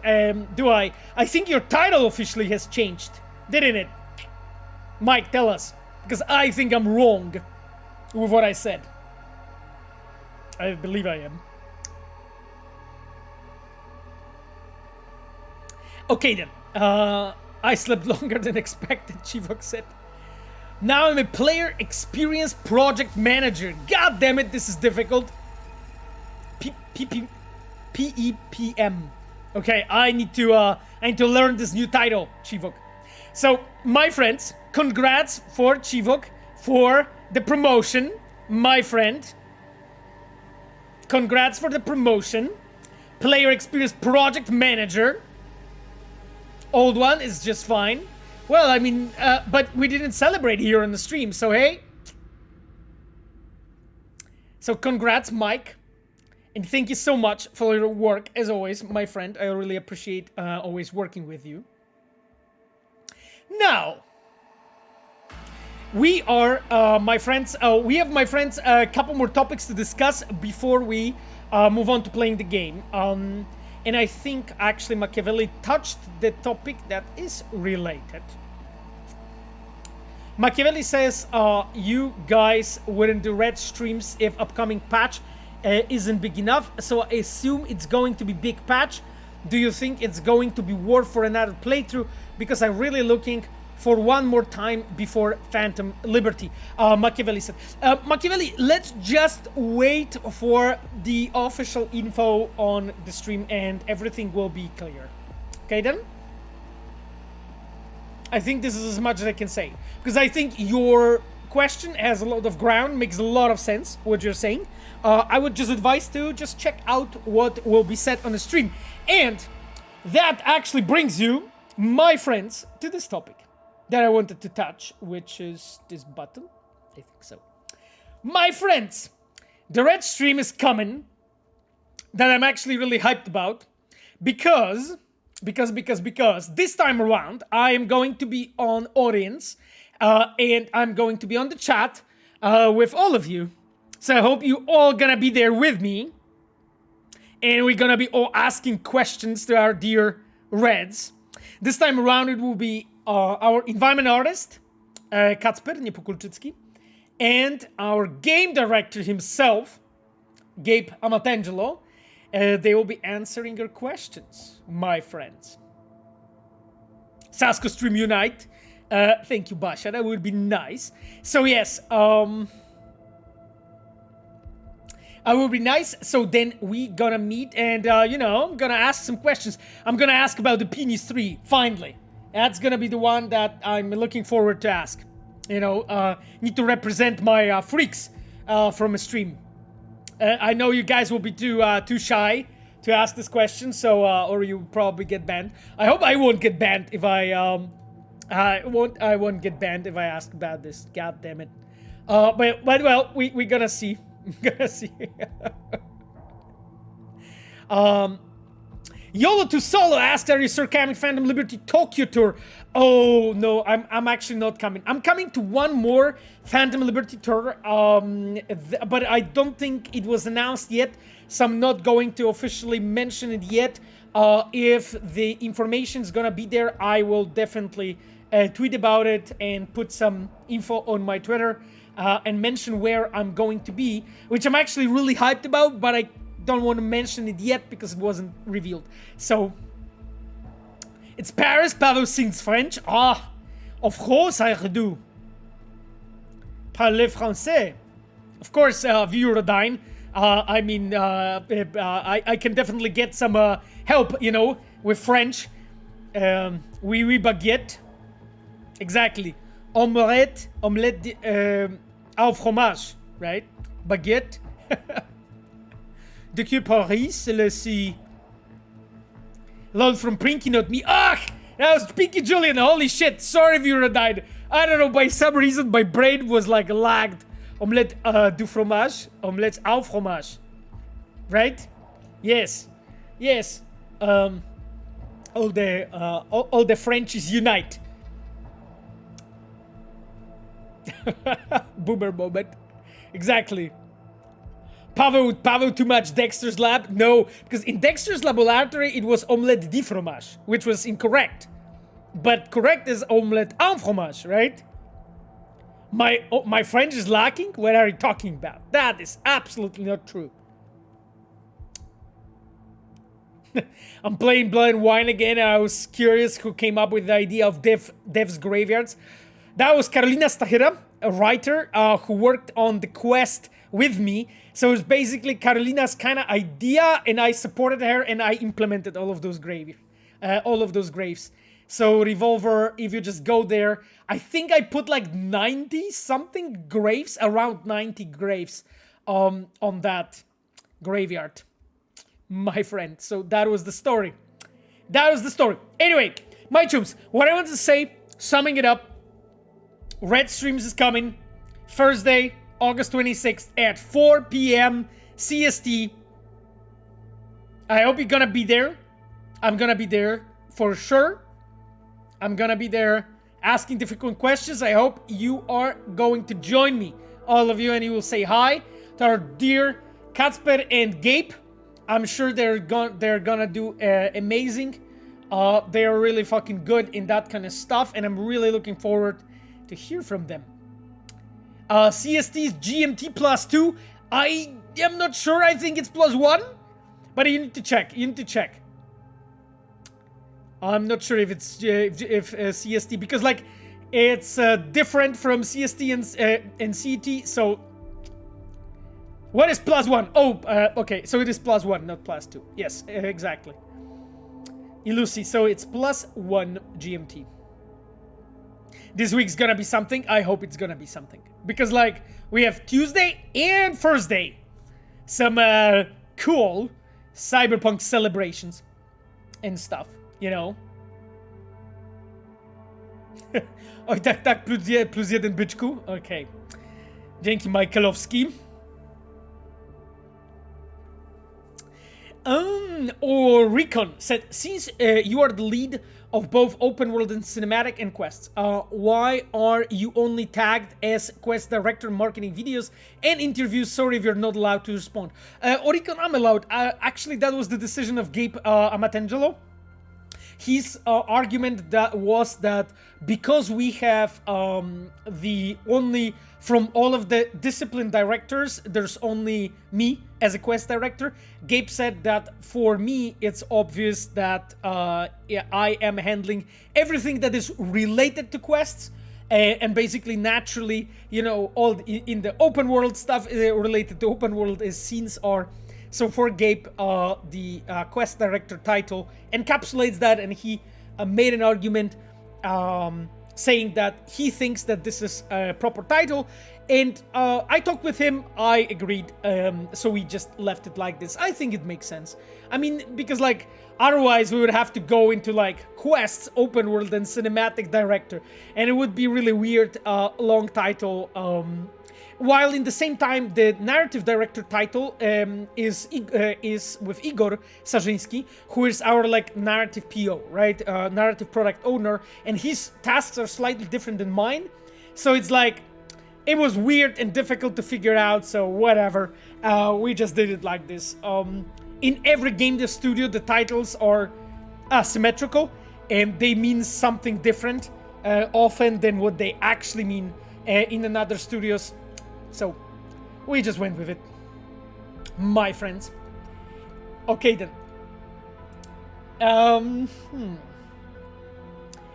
Now, Oricon, God Emperor of Cyberpunk, alternative title for Paweł. Thank you, but I do not feel like that at all. But it's nice. I believe that, you know, it would put a wrong emphasis, and, you know, there's so many other people that are more important than me. So, Paweł, how many hours do you have in Cyberpunk loading screen? I don't know, probably a couple. Right at this point. Leon, probably a couple. I hope the Gamescom trailer is 48 minutes like E3 trailer. Rigor88 said, Jesus. 48 minutes? You guys are, Paweł Saska, Cyberpunk sex director? Okay, I mean, oh, wow. Wow, interesting. Zuzia wrote to me, my mentee, that she's every stream every week on the streams. I didn't know. Jesus Christ, so she's here when I'm fooling around? Damn it. Actual real title, voice acting director? No. Voice acting director is Boris. I'm an impersonator. Aman said thoughts on recent Starfield menu screen controversy. I mean, I have to say, when I see shit like this, it's actually a really good sign. Because that means that we have run out of controversies to actually get, you know, I don't know, hyped about, excited about the talk, so... It means there's just no other topic to fucking talk about, because seriously, if people are like, just grasping the loading screen, I'm like, yeah, let's go. Let's discuss this loading screen meta, you know? Fuck yeah. Anyway, this is, degenerates. The loading screen drama, exactly. Will Garrett the Prophet will back in Phantom Liberty or Con Carnage? Post old photo while ago on his Twitter. Michaelovsky, no comment about this. No comment about the content. No comment about content. No spoilers. People get baited into these dramas. Of course they do. Obviously. They obviously debated. My chum. Okay then. Where's your Phantom Liberty shirt? It's in the wardrobe. It's in the wardrobe, my friend. I wanted today just, you know, my iconic Cyberpunk one. Just for a change, my friend. Just for a change. Nico Bellic! Nico Bellic is in the chat, my friends. And Nico Bellic says, quick question about testing. When testing a game expansion, is it done on already built machines, or does CDPR also build new PCs to test on them as well? I mean, Nico, to be honest, we do all of those things. Because like we need to test on older machines, newer machines, high-end, cutting-edge, bleeding-edge machines. So it's really all kinds of them. When it comes to PC, right? And that is done, you know, both by internal and external outsourced QA. So it really depends, my friend. Some parts of our QA are testing it on the machines they have. Sometimes we're using some specific machine with specific technology, depending of what is being tested. So, you know, that's the way it works, my friends. Like at the time when we were shipping path tracing, right, for Cyberpunk, we obviously had to test it on machines that allowed to run it with path tracing, right? I hope that is not obvious. So yes, that's the way it works. Exactly, Nico bowling. Exactly. Let's go bowling. It's cousin Roman here. Let's go bowling. Viewerada the mug. Yes. That's my best voice actor mug. Machiavelli said path tracing should be illegal. It's extremely magical. It definitely slaps. I agree with you, Machiavelli. Greybeard said, I was wearing Cyberpunk t-shirt one day and some young guys at the grocery store called me out on it. That's cool. That's awesome. Yeah, I'm mostly not wearing Cyberpunk gear outside of work. So yeah. Just because work or those streams. Just because, you know, I maybe not want to stay anonymous, but you know, it just attracts a lot of attention, I would say. Happy blow up Arasaka Day, Pavel Nermian said. Yes, we were just listening to some hype music before at 9.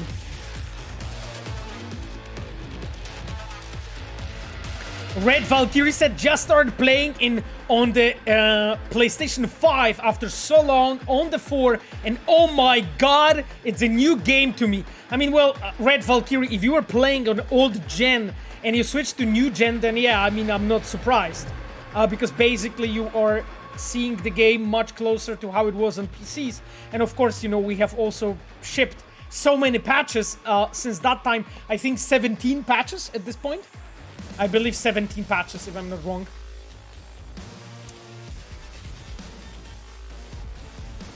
Oricon asks, are you guys openly integrating mods into Cyberpunk just like you did for The Witcher 3? My friend, I mean, no comment or no news at that front, my friend. Like for the Phantom Liberty and the update of the game, we've been not looking into that topic at all. But that is as much as I can add at this point. Korkova Broken asks about the traffic AI. I mean, oh god, I don't want to speak much about this, unfortunately, just because, like, I don't want to... Because the topic of AI in Cyberpunk is so hot, it's just like, it's like everyone's favorite topic, almost. You can almost feel like just everyone is, you know, has a PhD in AI, and is definitely really interested in how that AI is doing in the game. What I can say... We definitely looked into it. We know it was important. There was numerous, I would call them bigger bug fixes. I wouldn't call them changes. Well, I mean, but they are changes and improvements, yes, but I don't want to overhype the changes. I don't want to, because then people will be telling me, ha! He said it's coming and it's not! Bastard! So, to prevent that from happening, once... For again, you know, that would be nice. I would just call it like deeper bug fixing. Let's call it like this, okay? And that's as much as I will add at this point in time, my friends. A little okay change. Yes, a little okay change. That is probably what we can call it. The Catalyst asks, will 4070 be enough for 60 frames per second on RT Ultra 1080p without DLSS 3? Without DLSS 3? I'm actually not sure about the answer. Like, because if you're asking if 4070 will be enough for with all bells and whistles, absolutely. But if you are planning to disable DLSS 3, I mean, it should be still okay, but fucking hell, you know, I'm not specialized in that front, my friend, so I don't want to mislead you. Yeah, it's a bit of an edge case, yeah. It's a bit of an edge case, because, like, technically speaking, why would you disable the S3, to be honest? Not sure, really. But I guess maybe there are reasons. So, yeah.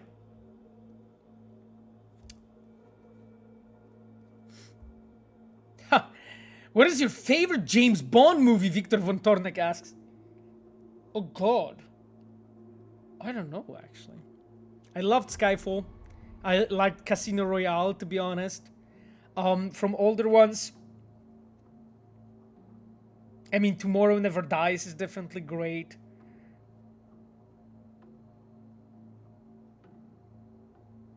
Like, I do not remember all of them right now. I've seen all of them. But I don't remember all of them right now to just give you, like, answers right away from the top of my head.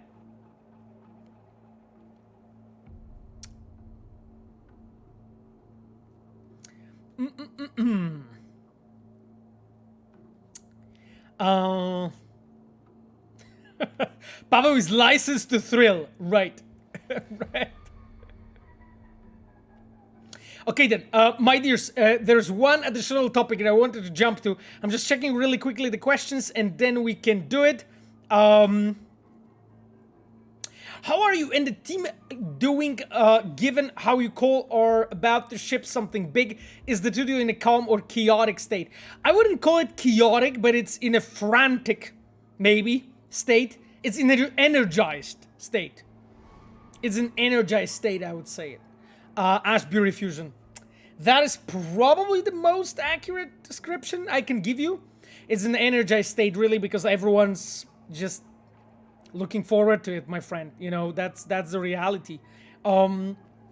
we are, because like the last biggest things we shipped were 1.5 patch for Cyberpunk, 1.6 patch for Cyberpunk, the Edgerunners update, and then the release of Edgerunners. And then the last biggest thing was the next-gen update for Witcher 3, right?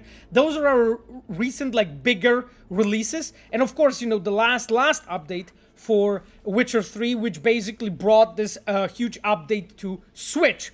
So those were probably the biggest releases from for us, all of us, since the release of Cyberpunk.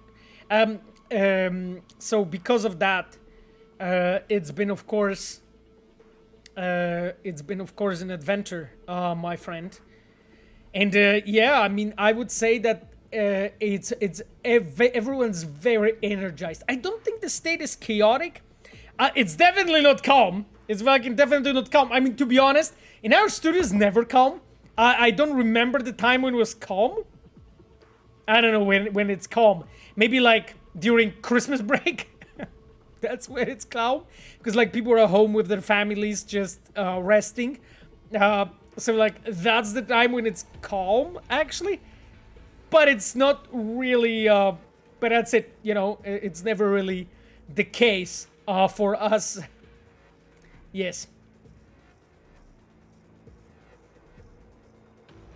Was the bass in the music, like Love Like Fire, intentionally made to sound like a heartbeat? Strand-like says, I mean, I remember Marcin Przybyłowicz actually talking about it at some point when he was here on the stream. And I think he said yes, if I'm not wrong. I remember we were discussing that exact topic. Like one of the ways to, like, when you just compose music, especially when you're using drones and bass and so on, is to use the heartbeat as some kind of underlying tone. And Marcin spoke about it a bit, but I do not remember for a fact if the answer was true or not. I think it was yes. I think the answer was yes. So that is my answer, my chum.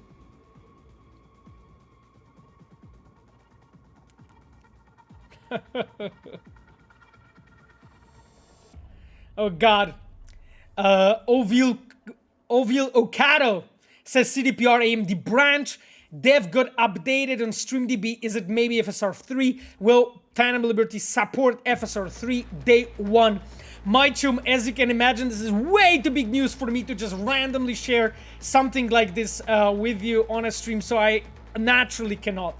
You know, we are looking into various things, you know, when working on Cyberpunk and Phantom Liberty, as you know, like we have been always on the bleeding edge of the technology with our games. That is the reality, you know, like you got path tracing from us, you know, and all other things. We were supporting FSR much earlier, first 2, then 2.1, I believe, much earlier than others, than other games, or in a similar time when, you know, first games have been. Same goes for path tracing, right? Because like that is the technology that almost no other game has. That being said, I am not announcing or commenting on anything, my friend. Please do not say that I have confirmed something or denied something, because I haven't. I cannot really speak about this, my friend. This is just way too big to confirm or deny in any way. I cannot. I'm sorry. I'm sorry.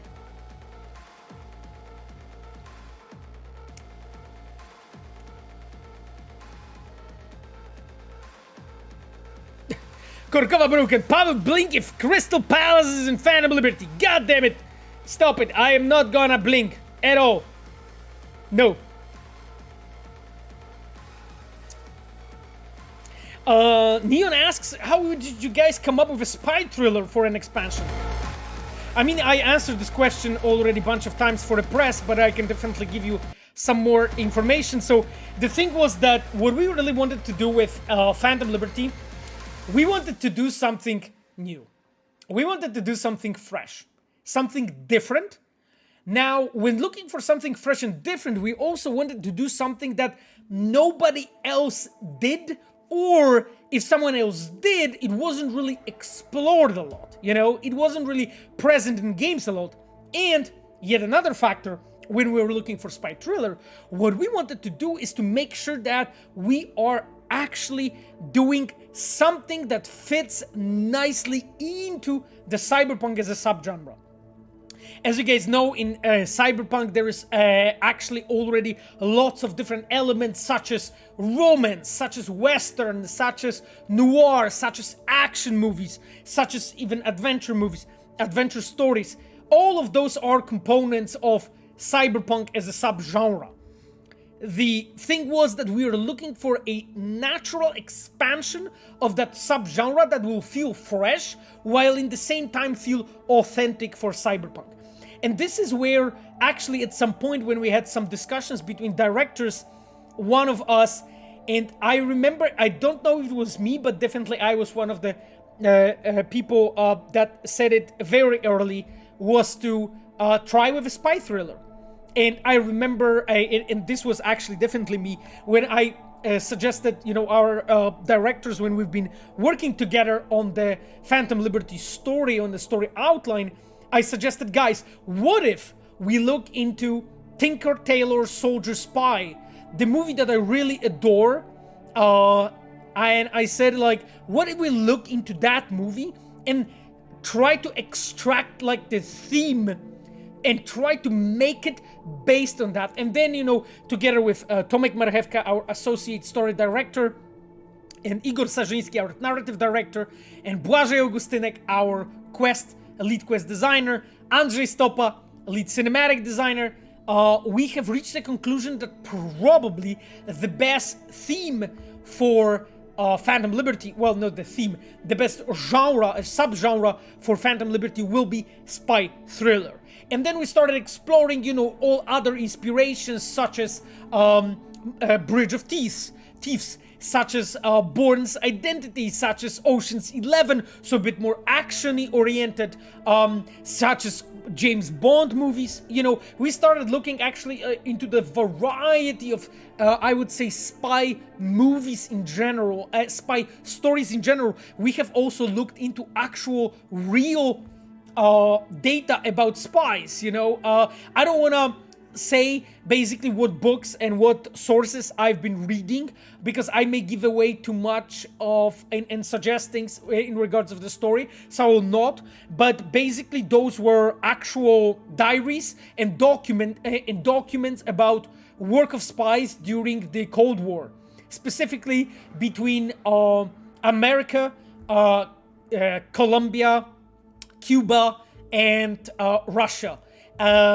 And basically the work of spies, especially in 60s, 50s, 60s, 70s, a bit of 80s, that whole time frame was a time where we've been reading numerous documents from that time, and life of some spies, and I don't want to say more because that might be too much already, has become, I would say, maybe not, you can call it an inspiration, maybe a reference point, maybe like something that we use to check, you know, against if we are actually keeping it real, making sure that our story is actually the way how real spies did operate, not the spies actually really from the movies. Of course, you know, the movies have been some interpretation in a way, but I am not a fan of you know, culture of remix, as I told you guys already a couple of times when we were here in the streams. Do you know, you probably heard culture of remix. This is the term that basically has been coined on the terms on the fields of media studies, and that is the term that references all kinds of media that have been already you know, changed and turned and remixed by some authors and are being remixed by someone else. So when you're actually trying to create a great spy story, you shouldn't be looking into spy movies, because those spy movies have been made based on some real world examples and cases and documents, but you should be actually going to the sources. And of course, you know, the way how it was done, it can serve as some kind of inspiration and so on, a reference point, but that shouldn't be something that you use as a one-to-one reference, because then you will always get lost. But that is a really long topic, so I won't go more into detail, but that is the way how you designed the subgenre sort of, and how you expand, you know, a sort of existing IP, I would say, in a way that fits the IP, but feels new and fresh, and is slightly different. And when you play, you can actually feel that it's a bit different than what you experienced, but it still feels familiar, right? Because it needs to be a part of the whole gaming IP. A really cool topic, by the way. I could talk loads more about this. But yeah.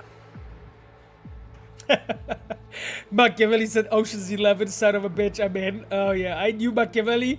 I knew that Ocean's 11, Bourne's Identity, maybe Bond is probably your cup of tea, isn't it? Viewer died says, did you guys look at the Elysium? Oh, okay. Okay, I will say it. Yes. Yes, viewer died. How did you guess it? How did you guess it? Yes, the viewer died with it. But I'm not gonna go more. No spoilers anymore, you know? My man brought that up when I told him about it. Yeah, I know Machiavelli. I mean, because like you definitely are one of our players who was like constantly emphasizing the, I would say, the action side of our games. But again, no fucking spoilers. I'm not going to get there. So, but we had that in our minds. That's it. That's everything I want to say. Nothing else. Okay? Yes. Misho8723. Pavo, what is better in your opinion?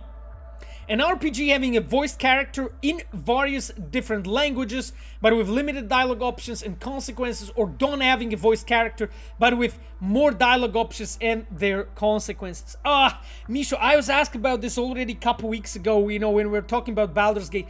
I mean, honestly, it's really a matter of preference for a lot of people. Like me personally, I don't really like mute protagonists just because it just doesn't feel AAA for me. It doesn't feel it has a proper quality.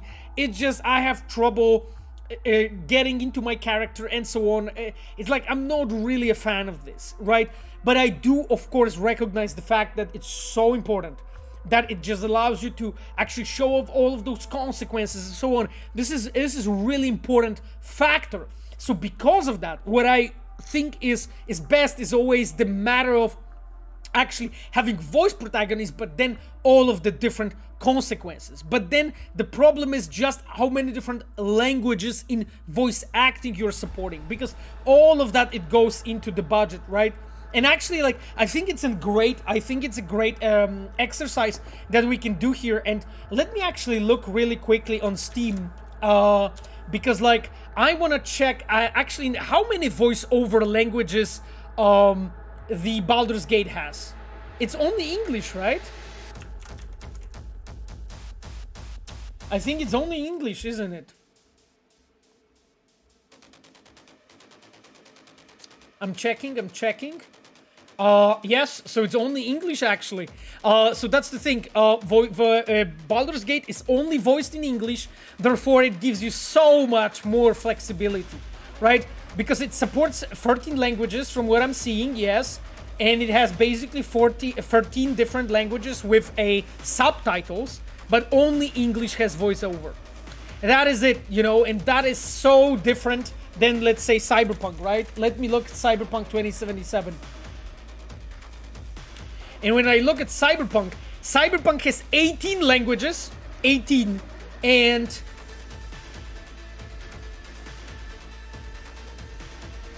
$11 of them have voiceover. 11 voiceover versions, my friends. You know, that is just a gigantic difference. It's a gigantic difference in budgeting. It's a gigantic difference in reach. You know what I mean?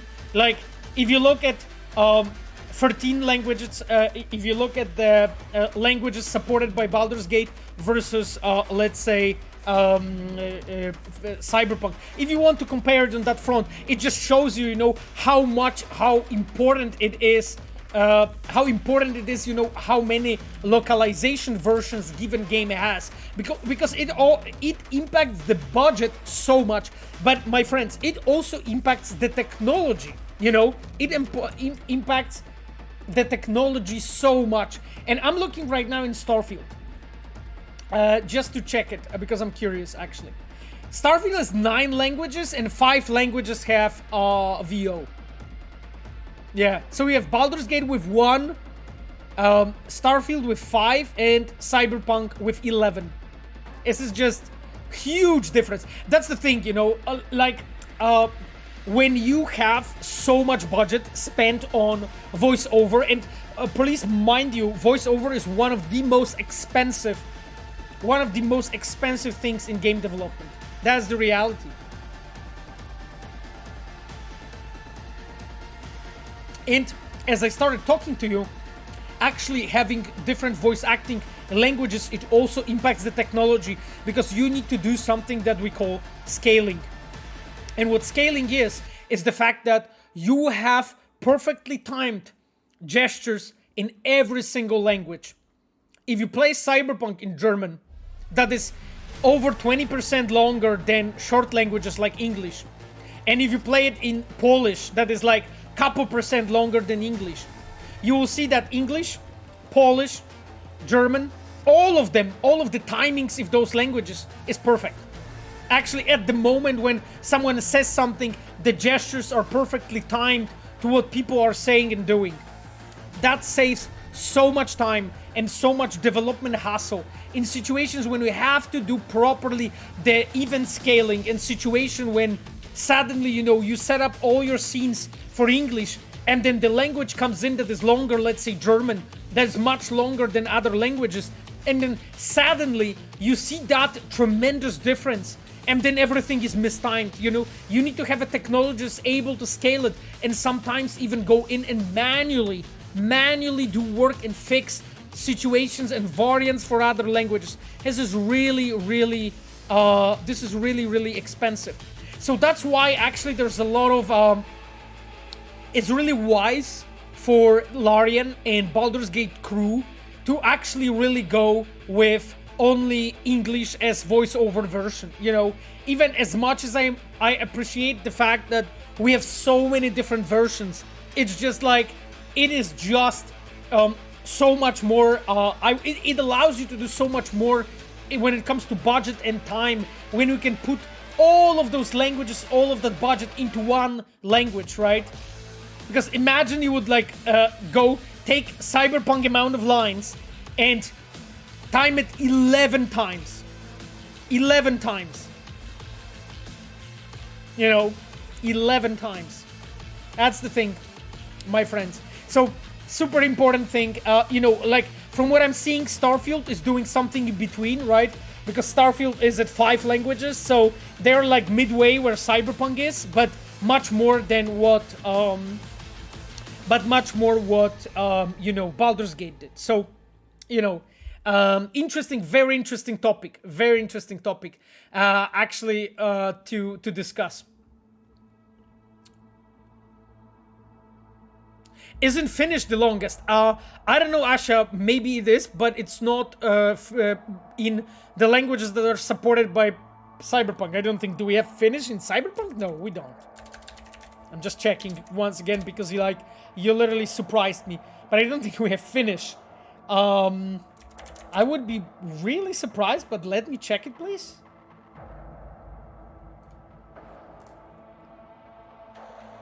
No, we don't. We don't. So that's why I didn't mention Finnish, Asha. Unless you're, of course, trolling me, which I wouldn't be surprised. Lord Reef says, won't devs be able to generate voices with AI in the future? Lord Reef, that might be possible, but there are huge ethical implications here, basically. You know, with what voices and how you are gonna do it. That's one thing. Something that really needs to be looked into and regulated. And before we are able to even do it, there needs to be law written in regards of how that could be used. Lord Drift. So, my friend, The answer is possibly, but we're gonna see, you know, because that front needs to be regulated properly. So, yes. Okay then, my friends, I'm just checking what you guys said on chat at the time when I was talking, and then we jump to the last topic before we go into playing. Smashboy asks, are there any plans to support Ukrainian VO in the future releases? I mean, Smashboy, nothing that I can mention right now. We will absolutely see, because it really all depends on the size of the market, my friend. That's really the reality, right? Like, if there will be a clear reason to do it, meaning like if people will simply just buy and play in Ukrainian version, then there will be more and more companies doing that, right? Like, because I think like right now, Cyberpunk and Baldur's Gate are only two big games that are supporting Ukrainian. Do you guys know any other big game? Because I'm not talking about smaller projects, because I'm sure there are smaller games that have it, but I don't think that there are any other big games that have actual Ukrainian version. Oh, Metro, yes, I'm quite sure that Stalker actually will have it. But I mean, the question is if you qualify really Stalker as one of the bigger games, but I guess you can. I'm just checking Stalker.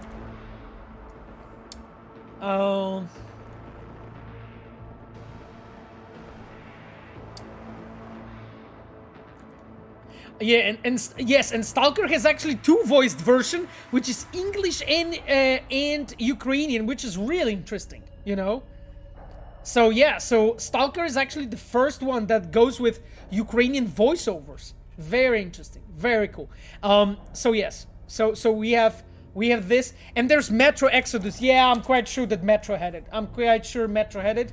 But let me really quickly confirm.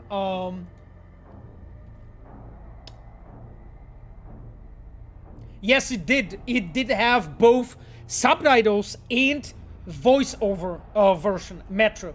So yes, Metro, Stalker, Cyberpunk, and right now Baldur's Gate. But Baldur's Gate is only subtitles. Cyberpunk's also only subtitles.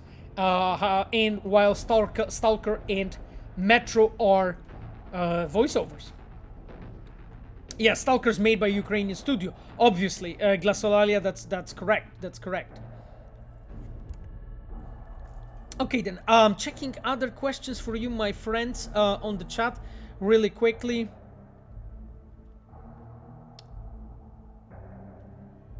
Pablo says Baldur's Gate 3 doesn't have as many dubs as Cyberpunk, but gamers don't mind that at all. Maybe next time it's worth taking an example from them. Yeah, Pablo, this is a very interesting comment. Like, I've seen actually conversations about this in many different places, not even in our studio, but in our studio as well. But I'm talking about like industry in general, you know, just posing a question of how important is local voice-over localization version for games, while you can do so much more budgetary, time-wise, tech-wise, if you just stick to English, or English and couple bigger, I would say, markets, which is like in most cases that means German, Spanish, and probably Chinese, maybe Japanese, but probably Chinese. And those are like probably the biggest like markets, right? Like if you stick only to those, you know, maybe that would allow you to do more. But anyway, like we as a studio, we always try to like go extra mile and just give you guys like the best possible quality. So like if someone would ask me, I would do the impossible, which is keep the amount of languages we're supporting, but scale up in amount of like choices, consequences, and paths, so that we can add even more to that. Like that would be, Pablo, what I would do, honestly. And I know it's probably unrealistic. It's probably unrealistic thinking, because that means shit ton of money. It's incredibly expensive. Like this is like after, you know, not after, together with marketing, this is two biggest like parts of development costs, right? Because marketing is one huge chunk, voiceover is the biggest chunk, and then everything else is the rest, right? So, you know, the dev work, the dev time is the smallest part. Can you imagine this? It's the smallest part. Can you imagine this? It's insane. The development costs are just smaller than marketing and voice acting, you know? That's really it, you know? So it's like, but that is the reality, right? Like, we are talking about hundreds of thousands of lines in case of Cyberpunk in 11 languages, guys. 11. That's fucking insanity, right? Did you see how many voice actors Cyberpunk has in credits? 1,600 in 11 languages. 1,600 voice actors.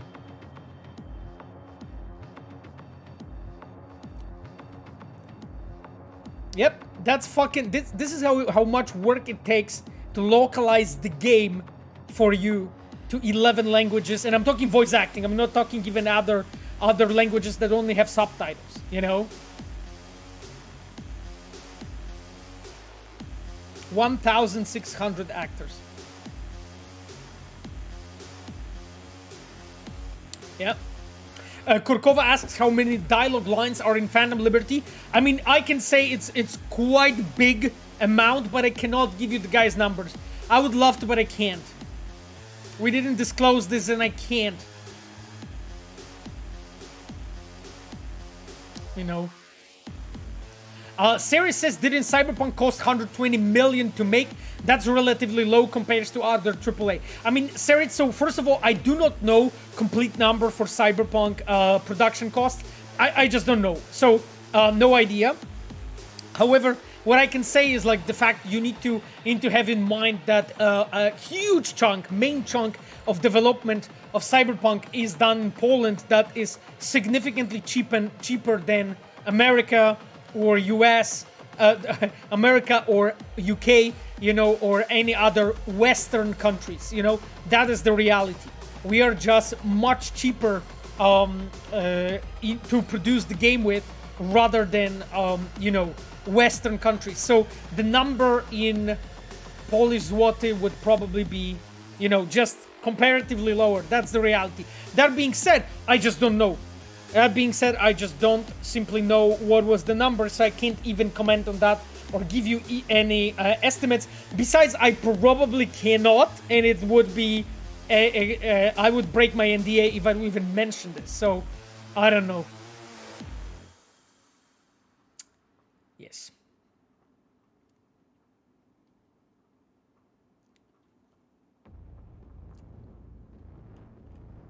Okay then, my dears, I think we have it. Gaksu asked, does FF06B5 was solvable from a day one? Because there is a rumor that you said something like that in the past. I'm here just to confirm that or deny. No, I didn't say anything like this. The only thing I said is like, I said that I'm not commenting on what FF06B5 is or is not. That's it. And then I said that it's up to you guys. That's it. This is it, my friend. I'm not going to comment anything more. And have in mind that any comments on my side have been given only because you guys have been asking. Normally, I wouldn't comment on that as well. Almighty says, do you think GTA 6 will be the biggest game in history? I mean, hard to say, Almighty, you know, we'll see. Right now, I have no idea, to be completely honest.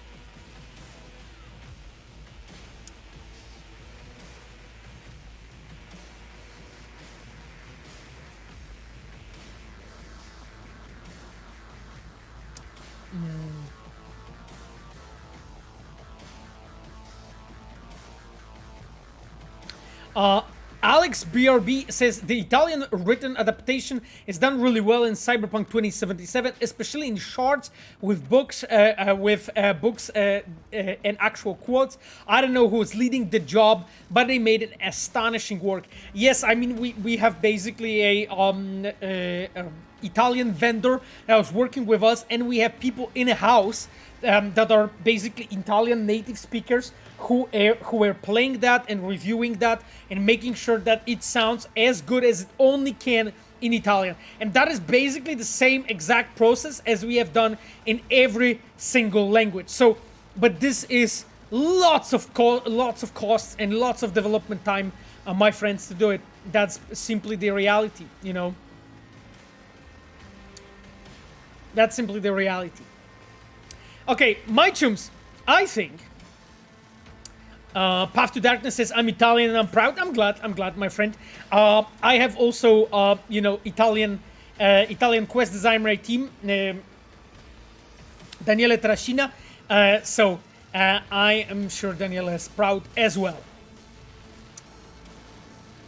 So, my friends, we gonna now switch to something that I just wanted to talk about as the last thing, and we are going to jump to the game. So, time to embarrass some of the people here in the chat, because why not? Some of them have been there. So, my friends, it was actually great because Phantom Tour Warsaw happened. Glassolalia, stop. Glassolalia, you didn't come to say hi to me, by the way. And I didn't know who you are, right? Because I would have said hi to you, but I didn't know who you are. Because you guys didn't have your nicknames on your foreheads, so I had no idea. Glassolalia said, I forgot, I'm sorry. That's fine. She's shy. Okay. Yeah, I saw Glassolalia tweet that she like forgot or something. No different, no worries. Everyone forgets about me. Anyway, okay, let's move on. Phantom Liberty Tour Warsaw. You can have here. Intro. Phantom Liberty Tour Warsaw is in the books. A huge thanks to everyone who visited us there. We hope everyone enjoyed playing Phantom Liberty and meeting with us, because we sure loved having our community there and giving everyone a sneak peek into the spy thriller vibes of our upcoming Cyberpunk 2077 expansion. We are thrilled that we could count on the support of many trusted partners for this event among Trecom, Nvidia GeForce Now, and PowerGraph. We gave so much swag in that event. So much swag. I was fucking mind blown how much swag we gave. Even gallery. Look at this. It's Johnny Silverhand, isn't it? Our chums. That's V. Yes. Kirat96, thank you so much for the sub, my friend.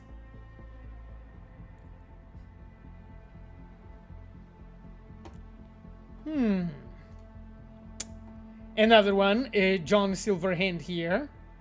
Chumi sitting. Oh, by the way, those are actually two Ukrainian cosplayers. It was cool. I was talking to actually both of them. So it was nice. We took the picture together with them and with Kacper Niepokolczycki. Yes, that's Natalie, exactly. And Anastasia Dmirnova. I didn't even know that's her name. I mean, I've seen it on Twitter. But I wouldn't know now that was the name. But yes, that's Judy and that's Rogue. Actually, those cosplays were awesome. I would be good. You would be. I would do good Branded cosplay. Actually, Branded's cosplay would be awesome. Machiavelli, to be honest. That was a real made jacket. Yes, it was. It was. It absolutely was. Should I tattoo my gamer tag on my forehead? The deranged shaman asks. Well, I mean, if you do, then it definitely will be easier to recognize you. Yo. Here we go. I think this guy is a Polish. I think this guy is a Polish influencer called Stary Gracz, isn't he? I think so. He's one of the influencers. So yes. Yeah, look at that. Yo. Look who's here. I don't know. Do you recognize some faces here, maybe? Huh. Interesting. Interesting. Oh, you don't know them, Cybervesna? I thought so, Yeah, definitely. So many V's and Vesna, yes. Basically, 3 V's and Vesna. Ffffire said for sure, playing both Bad Phantom Liberty will be my #1. Oh, that's nice. That's nice. Biggest Polish memiarz? You mean who, Kruszwitz or Vesna? Because they both are memiarz.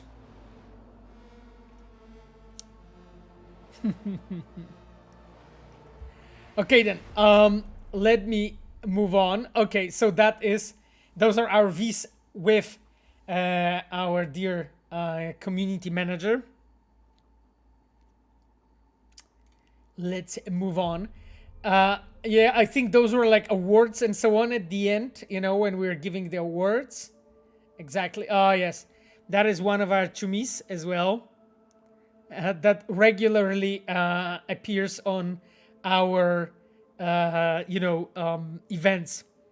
Where's Buja? Buja, I think Buja was in the event that I cannot talk about. But he's handling something, so something very special. So yes, that is the reason. Ripchi wrote, hey everyone, a happy August 2023. Yes, we're already celebrating with some music. Amin says, Pavel, do you guys really happy with the DLC? I mean, if you are talking with the free DLCs, then yeah, I think I'm quite happy with the free DLCs we shipped. If you're asking about expansion, then I think, I don't know, I'm fucking proud, to be honest. I know that there was nothing better that we could have done. Like, God knows that I fucking tried! Okay?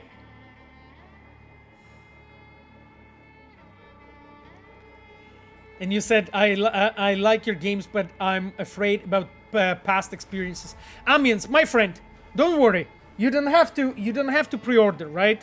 Like, you can just buy it at the moment when, like, reviews drop, when you hear players talk about it. If you're worried that, it won't be what you're hoping for, that's fine. Just wait, and just listen to, I don't know, the influencers you trust, or journalists you trust, or players you trust, and just, like, hear, their opinions.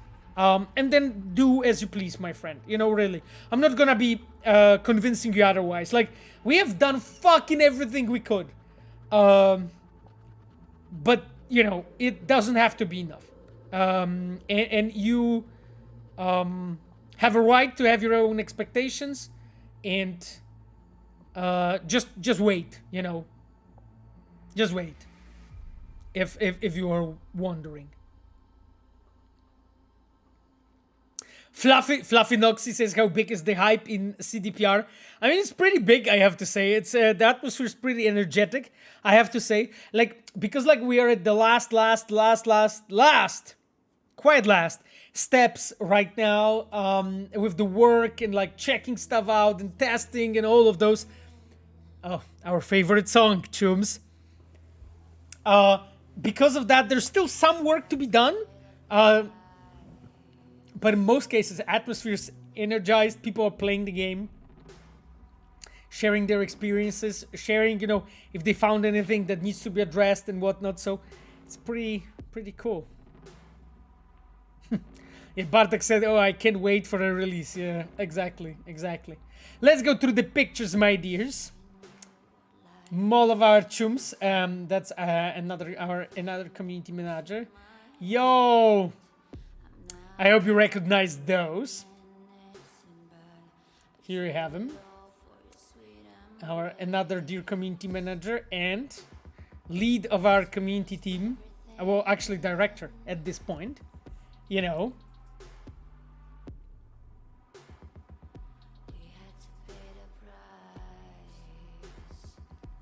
Okay, then, let me,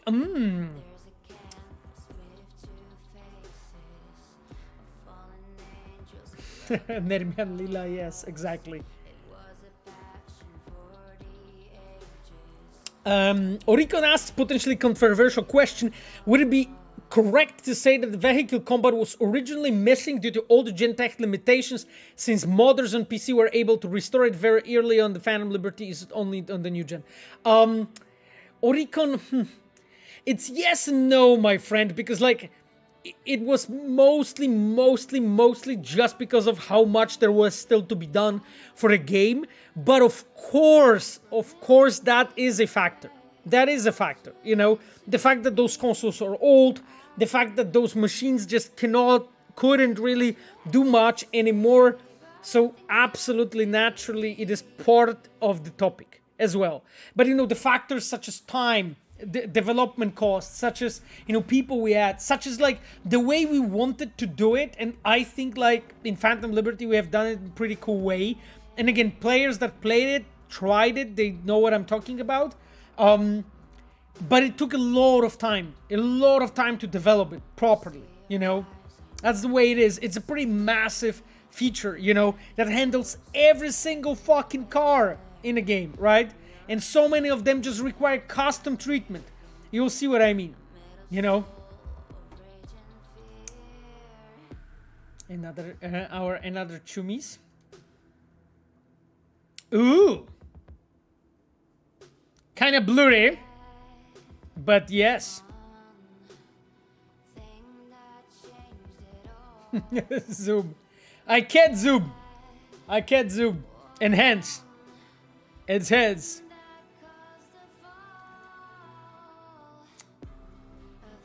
But that's Panam. You can see those containers, right? This is for them.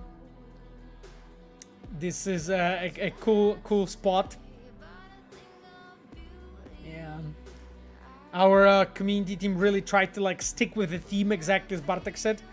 Bartek wrote, "I love the entire setup of the theme, including containers, graffiti, etc." Exactly. Oh, did I actually went through everything already? Oh, I did. What the fuck? That's so many pictures. Okay, I need to. I'm just preloading all of them so that we can take a look in a moment. Okay. Wow, that's a lot of questions. Oh Jesus, I saw the human donut there. Fuck. That's a human donut there as well. I think I know this person. Actually. DZ Games asks, will there be more Edgerunners Easter eggs in Phantom Liberty? No spoilers, my chum. Oh, here you go, our Rogue and Johnny. Cool. Yo, look at that, chums.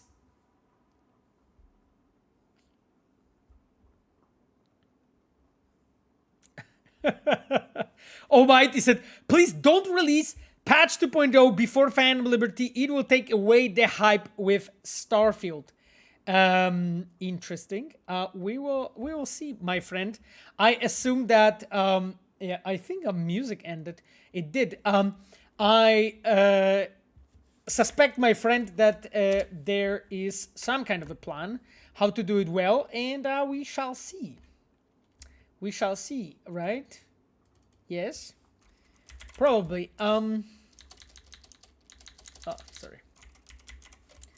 I just want to check one thing.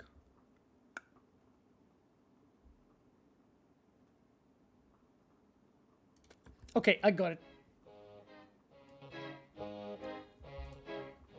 Cool. Okay then. My dears, let me actually go through this the pictures quicker.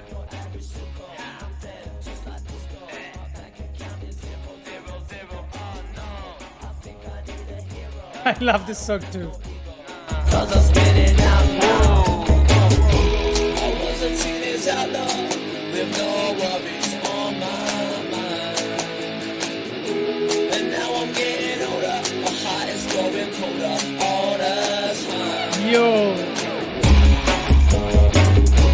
costumes are plain.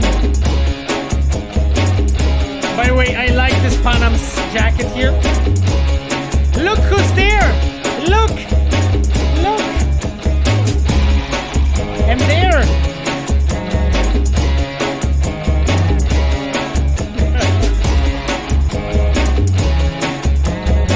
Yeah, Basha, I see your head.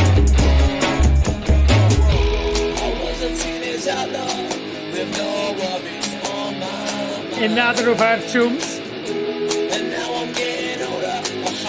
Some spoilers in the back.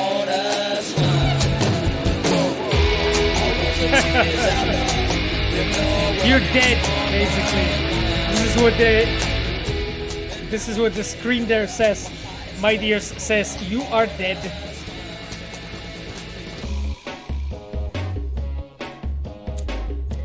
Yes, that's our IT coordinator, and that is our event manager, Repek, of course, exactly.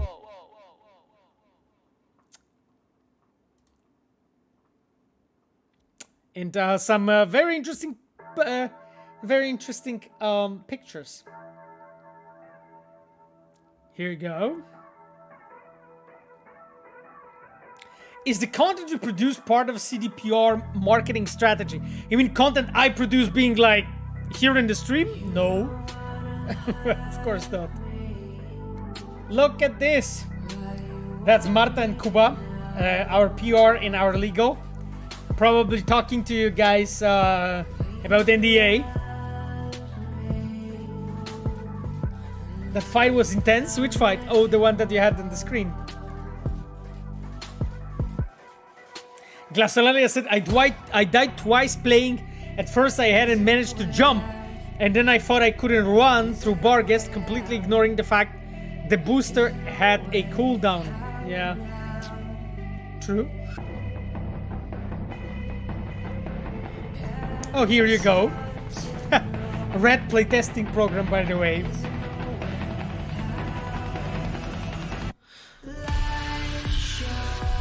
Pavel, let's see your marketing strategy for streams. Oh, awesome.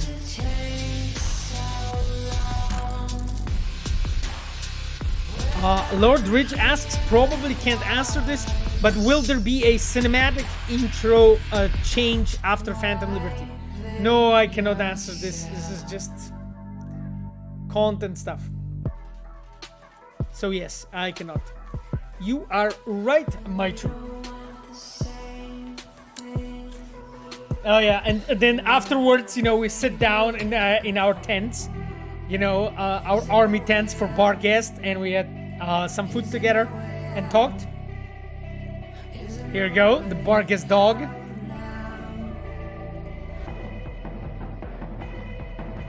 I really like this Cyberpunk. You know, of course, you know, I don't drink alcohol, so I never tried it. But the I like the fact that this is like a custom apple beer or cider, custom cider with our own label. Cyberpunk, yeah.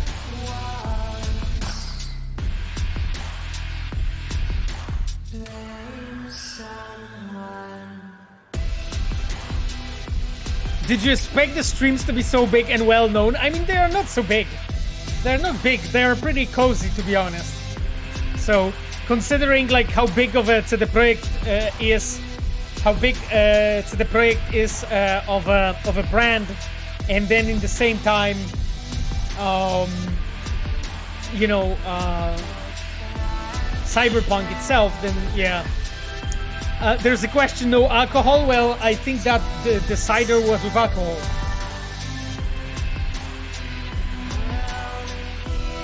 Hello. That's actually pretty funny. Oh yeah. One of our players.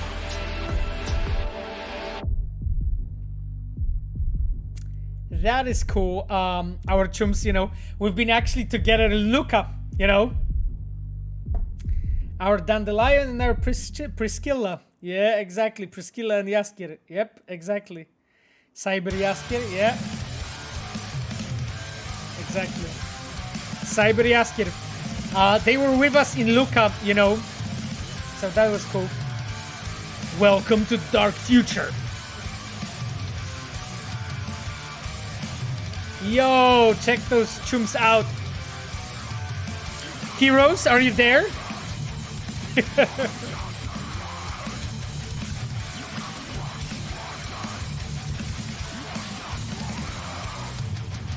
Look at that RTX. Yeah, I really like the picture that they taken.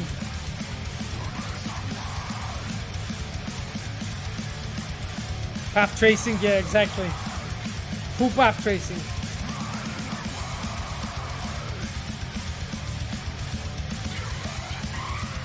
Okay then, my dears. Oh yes, some shots, you know, for the commemoration. Just gossiping with Amelia, exactly. Oh, here we go. Some feedback from Chums. Oh God, do you see this donut? Do you see the donut here? Holy fuck. Human donut. Yes, the donut guy. Heroes, there too, yeah. The random guy, exactly. The random donut with internet connection.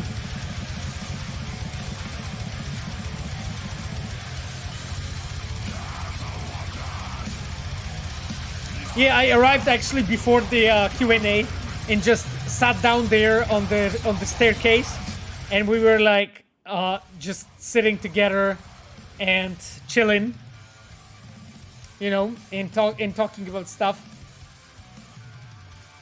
Yeah. Oh yeah, so that is actually the official part.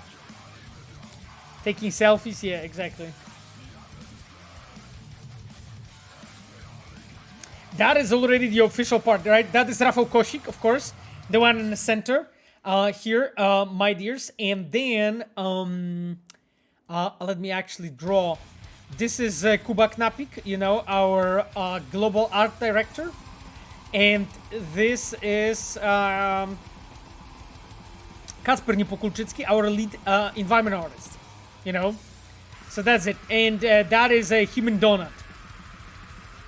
Oh, and that is Marcin Przybłowicz. Sorry, that is Marcin Momot. I don't know why Przybłowicz popped into my mind right now. Yes. Momot, exactly, Basia.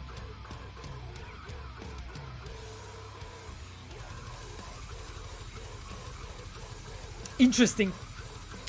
I'm yawning a bit because I didn't have much sleep, but yes. Some other of our players. That was something fun, I said, I guess. Or someone said. Donut 2077.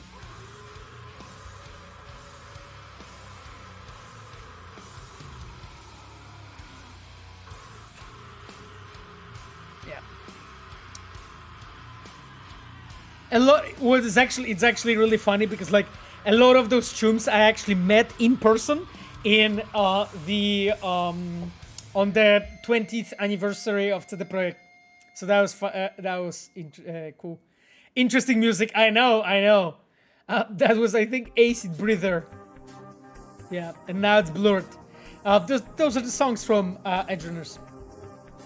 Oh God, no. Let's move on. Yeah, people are very skeptical to what I'm saying, right? But they're listening to Rafał Kosik, you know, the writer. Yeah, this one is like, I am. It's a very that is a very interesting energy. This one, it's like I remember I sent this picture to Ffffire, and I told her that I just look like I'm planning to flashing some kids, you know, basically. That's K-Energy. Yes, absolutely, Galaxy Open.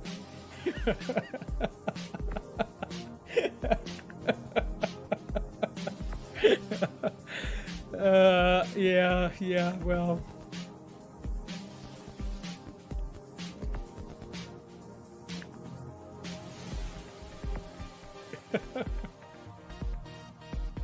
Meme potential for this is great.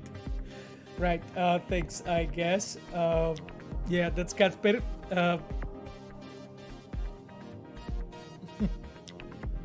Dum Dum is badass in the book. That's cool. I'm glad. Okay.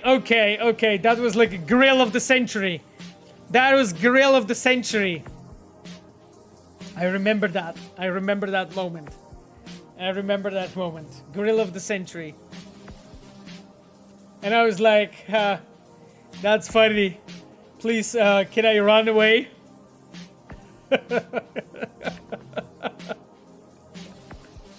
I was like, please take me away from there. Oh, I remember this question. Oh God. I was like, it was actually so funny. I remember this one. Too. Some clapping, that's nice. Yes, and then actually we had this pretty cool, like, how'd you call it? Quiz, with pretty difficult questions,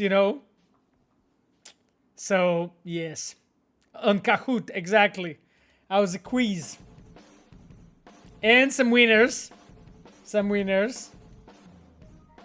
They got like various kinds of swag and all kinds of things. So that was cool. But even if you didn't like win anything for the contests or whatnot, you got actually also rewards from just being there. Our Priscilla winning.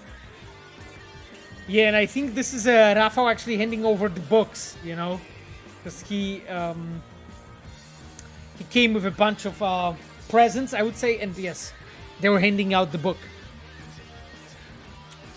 Yes. Look at that! Who's this?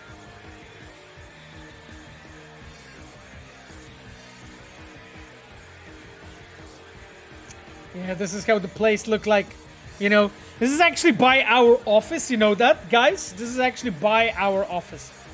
Like a parking lot, Oh, and those are some of the people,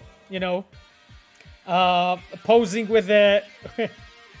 posing with those, because you could actually go there and like kind of dress like bar guest, So they did.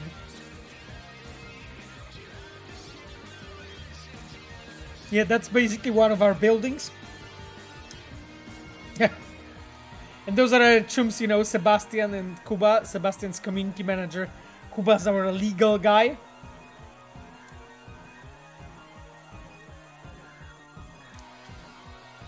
Yes, my dears. Let's move on. Oh, look at this. Someone is moving in, Someone's moving into the company. They're like, let's go. Day 2. Yeah, exactly. Day 2. Checking in. High fives. Yep. That's Marcin, our copywriter. And Marta, our PR for Poland. Another Chumi. And that was the meme contest,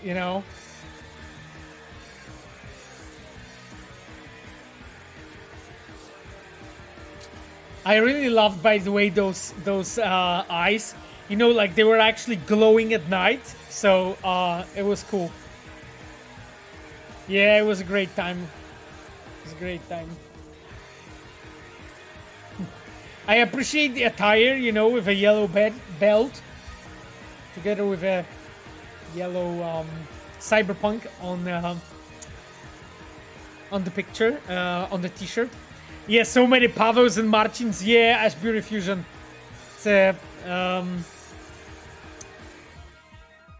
It's really a huge group.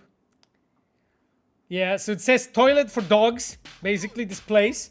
We have this like place behind the studio that has this bushes and like everything, and it's basically a toilet for dogs, And those chumps were like fighting with some, I think, remains of a minefield. Yes.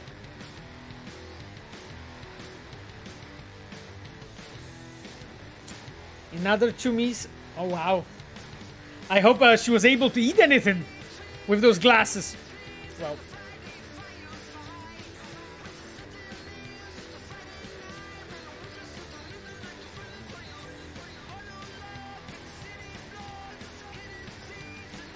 By the way, this is an entrance to our hands-on area, my dears. So welcome to Dark Future. This is the entrance to the building. That's also like the thing that we have built for Cyberpunk. Basically, same as we had like a tavern that we've built for Witcher and Gwent. That here we have like this hands-on area that we have built for Cyberpunk. And then the new area with like servers that you already saw today at the first video that I shown you.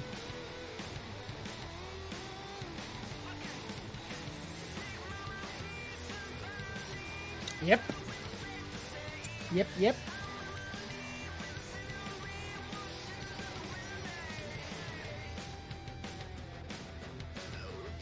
It's crazy how we all crave to immerse in dystopian future when it's what we have in today and trying to avoid. Yeah.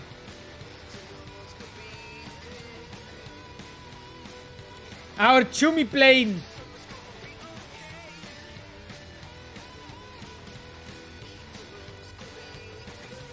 Johnny gave me a savage advice. Ketumaru. Oh yes, he did. What kind of advice he gave you?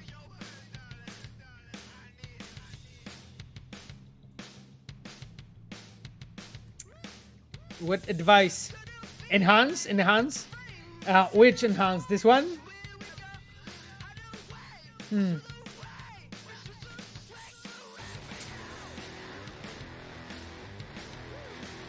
I'm worrying there's not much to enhance, to be honest. I'm just like looking into it, but yeah.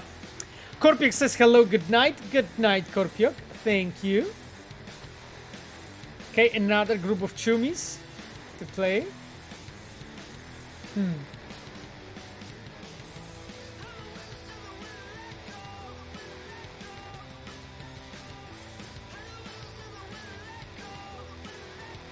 Such a long line of people. Such a long line of people, you know.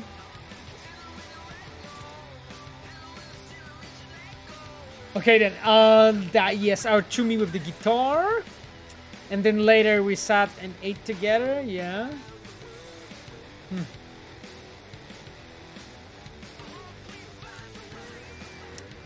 Everyone is a Chumi. I don't know how to type that.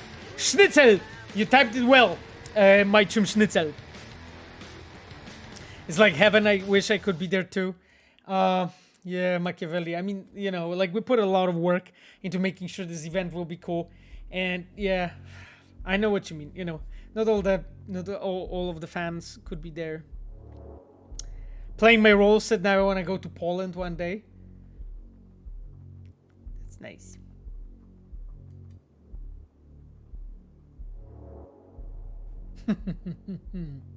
Pretty cool scene, isn't it? Isn't it, my dears? Pretty cool scene. Okay, they're chilling. We are with you mentally. Exactly, Lucy. Exactly. Ozzy said, "Is that you?" No, that is not me. That is not me. Or like here? No, that's not me. Or this one? No, that's also not me. Too tall.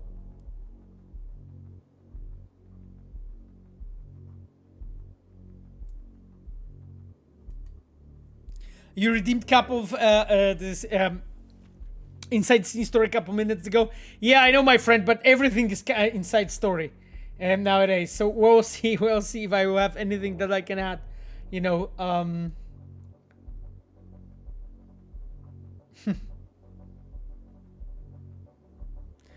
The real 2023 Johnny Silverhand.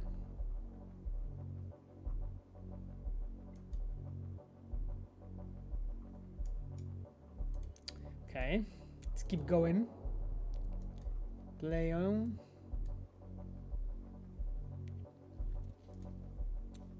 Nice. Yes. Look at this. Look at them. Yo. Yo. Spreading Hanatko propaganda in the background. Yes, absolutely. Spreading some propaganda.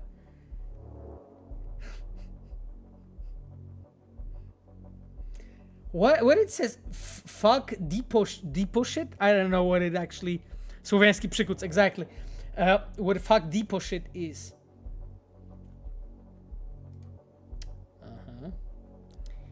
Another. Oh fuck corpus shit. Okay, I see. Another of our players. Pompon shit. Come on, Papu. I couldn't read it. I don't know. I'm getting blind.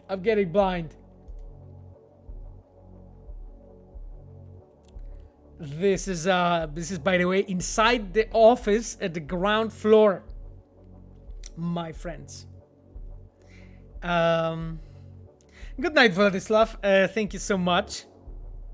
Piotrek Julka. Yeah. Another interview. And another interview. Damn. I think like there will be more pictures with the glasses. I'm not sure.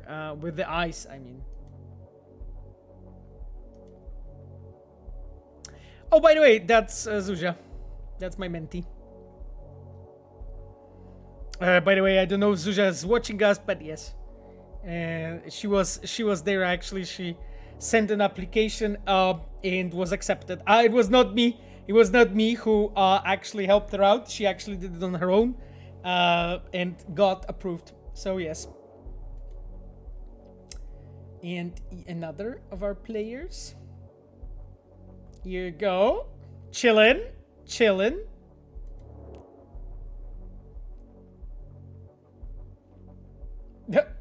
This person probably didn't end up well this whole evening, I have to say. What happened? Holy hell. They got butchered. Look at them. Whole troop of chums. That was during the days. I haven't been yet with them because I joined in the evening. So I haven't been there yet at the time. But it's nice, you know. Pretty cool group. Drelov said, Pavel, I just ordered my RTX 4070 for Starfield and, of course, Phantom Liberty. Well, Drelovs, enjoy, my friend. Phantom Liberty has path tracing, so definitely this 4070 will have enough to do there, I would say, and you will utilize it. Holy shit, they're stealing the crate! What's happening?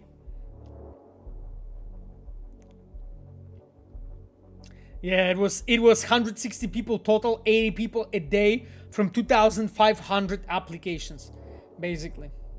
Yeah, that was the plan. And that's Rafał. Yeah.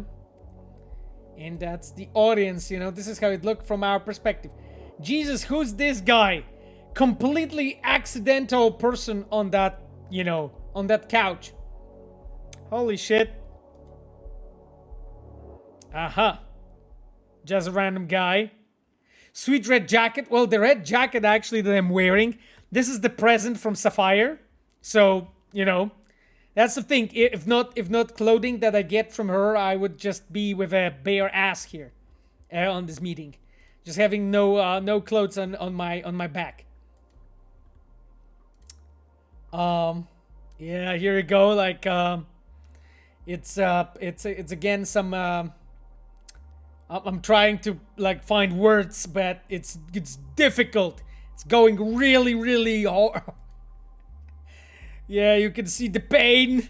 The pain. More questions, I guess. Yes. Well, at least I was funny. At least I hope so. And more questions. And then me trying to answer, but, you know, like doing a really bad job in this. Hide the pain, Pavel, exactly. Your shoes are fine, though. Yeah, I really like my koi shoes. My shoes with a koi fish. Will the big DLC come? Will the big update come with the DLC? It's an expansion, my chum. And we didn't disclose that yet. chicken breast with sauce. We didn't disclose that yet. My chumi chicken breast. It was fun, definitely. Kiro said, and that's Katspir, masterfully answering all the questions about art. And Rafał, masterfully answering all the questions about book. Yes. And that's Kuba, answering questions about light and VFX, because he's a global art director. And those are some chums. A bit skeptical, as you can see, but that's good. No hype allowed. Even more questions, as you can see. After the unfortunate start of Cyberpunk, was the launch of Phantom Liberty in danger? Did you think about not releasing it at all? Luca Z2K wrote, no, not really, my friend. I don't think that there was ever a conversation like this, at least not that I was aware of or present in conversations like this, Luca, to be honest, my friend. So no, I mean, the only thing that we had to do, which was pretty painful and a lot of work, was all the patches, you know, and stabilization for the game, Luca. So that was main focus, I would say. But I don't recall conversations about not doing Phantom Liberty in any way. Pablo says, Pablo Lilaya said that patch 2.0 will be released shortly before Phantom Liberty release, but the exact date has not yet been determined. I mean, Pablo, no question, no comments about this. I don't know what was officially said, what wasn't, so I'm just restraining myself from commenting. We'll try to make it good for you guys. That's the plan. What was the most asked question? The most asked question. I think the most asked questions were Machiavelli about the features, the gameplay features. About like, are those coming to base game as well? Are those coming separately or only with Phantom Liberty? I think that was the most common, what people wanted to know. The second question probably, or type of questions, was about the size and length of the expansion. And the only thing we said was that it's pretty big. But nothing else. People were asking about comparisons to Blood and Wine or Hearts of Stone, but I couldn't compare it, so I didn't say much about this really. I think those were like the most commonly asked questions, I would say.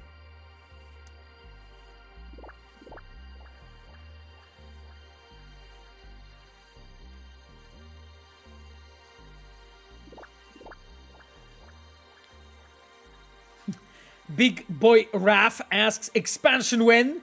At 26th of September, my chum. In a month time. Like 5 weeks or something. I don't know how long there is. It's like 37 days today? My chums, how many days there is left? You know better than me. Something like that. 37. Okay, so I was actually quite accurate. I don't know how the fuck did I know that. Yes, it's a good song, isn't it? Isn't it? It is. I know. Here you have it.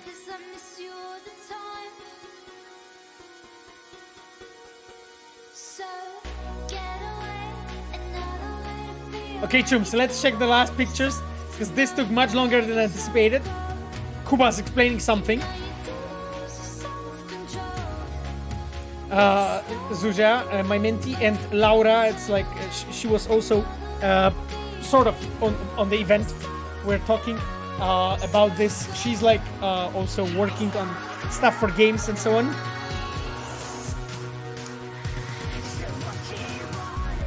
Some more Chums 1 stuff. Look and see here. Cardion 1, then Fioski and Alicia. You can see it here, you know. That was, I think that was the another quiz, you know. That quiz was difficult, by the way.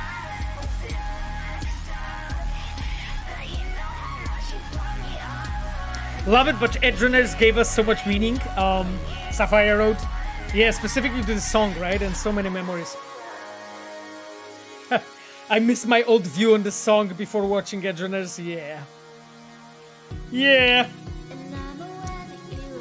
Pinky Julian says, since we know Phantom Liberty adds a new ending, I'm sure Pavel isn't looking forward to finish the game on stream prior to expansion. That's not true. That's not true. I'm just slow, but we'll see. You know, because I'm not really planning anything. We'll see just how it goes. Here, more swag. And more swag even. Here you have the results from darts. Oh, and I think Zuzia won the book actually, which was nice. And then people just winning more stuff. I think like some people actually won like 5 things or 4 things in like different contests. And yes, Rafał signing up the autographs, which was cool, actually. Like I was so sad that my book didn't arrive because I couldn't get the autograph from him. It was so lame. It was so lame that I couldn't get the autograph. Oh, and some pictures, yo! Marcin, one of our chums, and me, Human Donut. Whoa! That's actually nice. That's our cosplayers and my mentee together. Yo, and a DJ. Cool picture with Rafał, you know. I think that's, oh god, I'm not sure if I remember her name. I think her name is Carolina, and she's basically a wife of Rafał, and she was working as his editor. And but do you remember Basia? Oh, Kasia, not Carolina. Sorry, Kasia. Yes, Kasia is an editor, Rafał's editor and wife. Basically, they were working together on the book, and I think as well on Edgerunners partially. Yeah, that was like at the evening when we were like sitting together here, just everyone. I was here.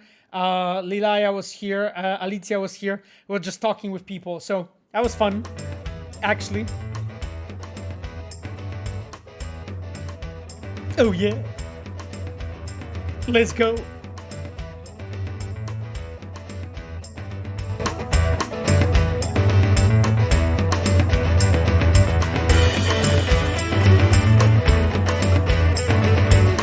That's Nika. She is our one of our event managers, basically organizing events and so on, or rather administration specialist. I think that's the official title.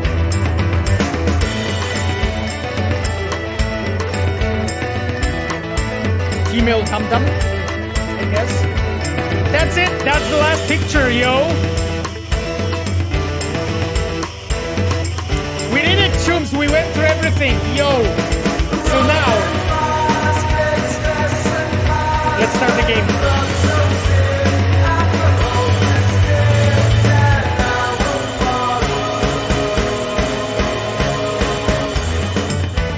Loading the game. Loaded. 30 minutes left, let's play. I mean, of course. Of course. This is a stream when we always, you know, when we always find a way. My chums, I just need to disable illegal shit. Just give me a second. Holy fuck.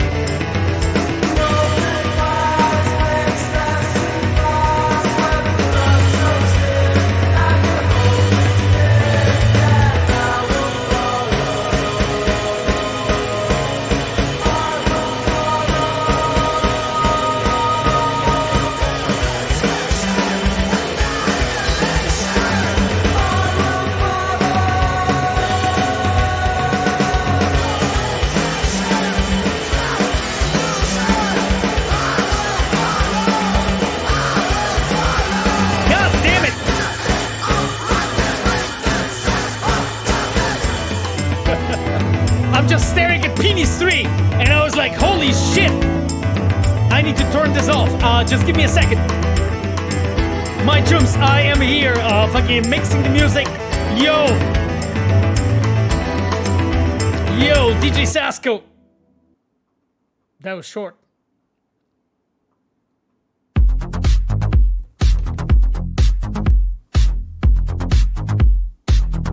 Move with me, though. You know, let's do some Pilates. Cyberpunk Pilates. Together. And 1. And 2. And 3. It's called My Machine by Polly. Let's go. And hit it. Let's go, chums. Yeah. Oh, yeah. This is good. Let's go. Ooh. God damn it. We're almost there. I mean, kinda. It's not really there, but working on it.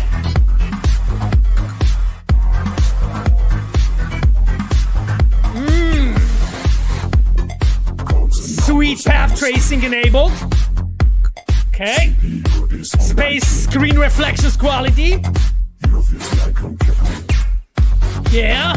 Oh, yeah. Fuck yeah. This beat is sick. Jesus.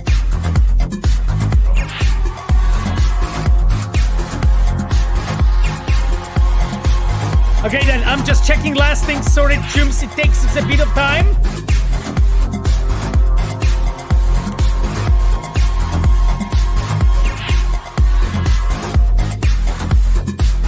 We're almost there. I think we are there.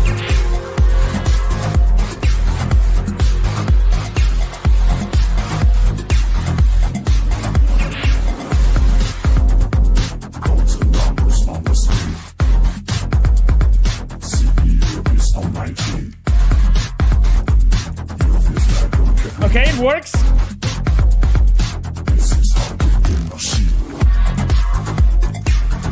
I think you're seeing black screen as always, but hopefully this will fix itself. How about now?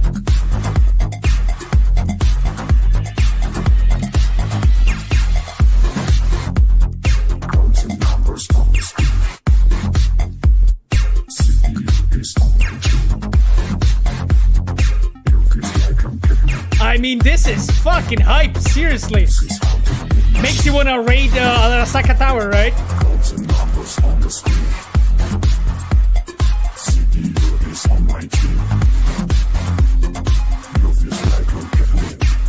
Damn!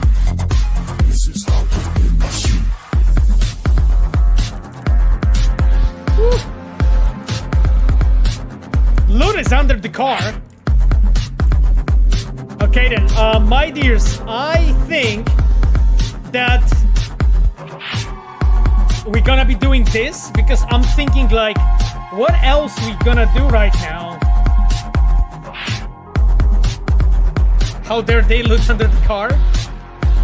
Yeah, game audio, yeah, I see it. I'm just waiting for it, for the song to finish, my dears. And it just happened. And now we can go to, we can give you the game audio. Sorry, I was basically chilling. Here you go, my tubes. Highwaymen, exactly. Chat, so I need your help because I don't fucking remember actually where the highwayman was. Because we have purchasable vehicles, that's fine, that's whatever. Then we have apartments that I still didn't buy any of them because I am too fucking poor, which is sad, but it is what it is. Oh, that's 5,000? 55. What the fuck? This is expensive. 40 and 15. Cool, I guess. So I can do 15, which is this one. Not this one. Japantown. We can do Japantown. We can. So we could do Japantown My Machine by Paul. Yes, that was it. My dears, Dried Mo's asked any chance there will be Mystic Tarot card set for sale on the CDPR store. I have no idea, Dried Mo's, to be honest. So, can't tell, unfortunately, my friend. So, Chums, let's do the Highwayman. Can you help me with this?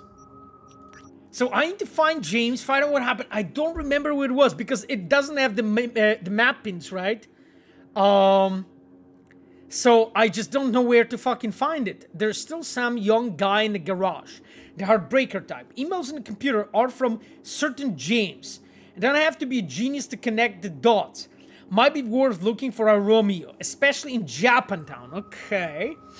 Got a feeling there still was snapped there. Wouldn't surprise me. Kids go on dates where all the time. Shit, it always starts off cute, doesn't it? Rarely ends that way. Another mystery, another missing person night city used to be the cops would put out a search for people like her. Today, her fate's in your hands. James is in Japantown. Yeah, exactly. I mean, this we managed to establish. So, I think what we're gonna do, my chums, is I'm gonna go for... Let's go dynamic.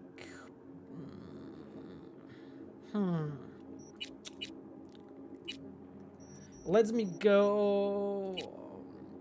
Okay, because I'm here right now, where we have those apartments. This is Corpo Plaza, and here is the Japantown one. So, maybe we can go there and start searching from there. That's how I'm feeling would be probably the most useful, my chums. What car are we getting? What we didn't use that much, my chums. Okay, we used Bandit quite a bit last time. We used quite a lot of Javelina. I mean, okay, let's just get to our iconic VTEC. Yo. I mean, Gecko we've been using quite a bit, you know. 911. I mean, 911 was also we were also using.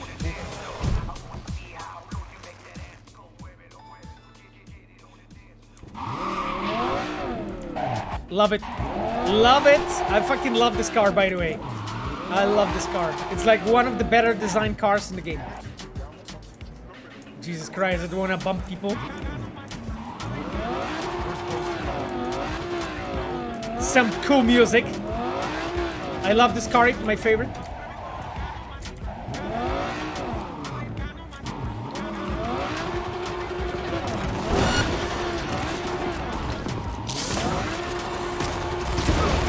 Jesus Christ, why police warrant? I just wanted to help them. Okay, fuck it. Let's go from here. That was no, I wanted to help them. Because they were fighting here. Anyway.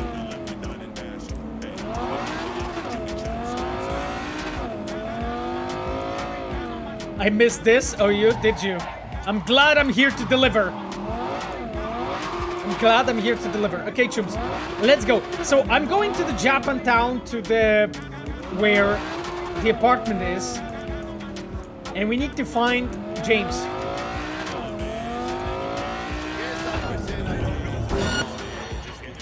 Fucking hell! I drove next to the police. I'm just slowing down, not to by accident.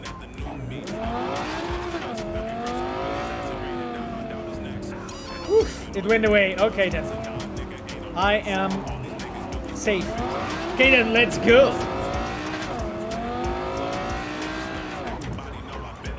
Domater says Baldur's Gate 3 is the highest rated game in OpenCritic history. Well, but OpenCritic only counts games 10 years backwards, but that's true.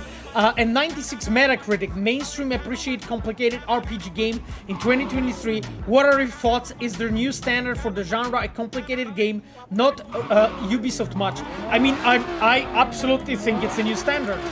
You know, I absolutely think it's a new standard, and honestly, like, I think like we are living in post Baldur's Gate world, And, you know, as much as we can talk about scope and players' expectations and so on, this is definitely a new world where we have to take new things into account, you know.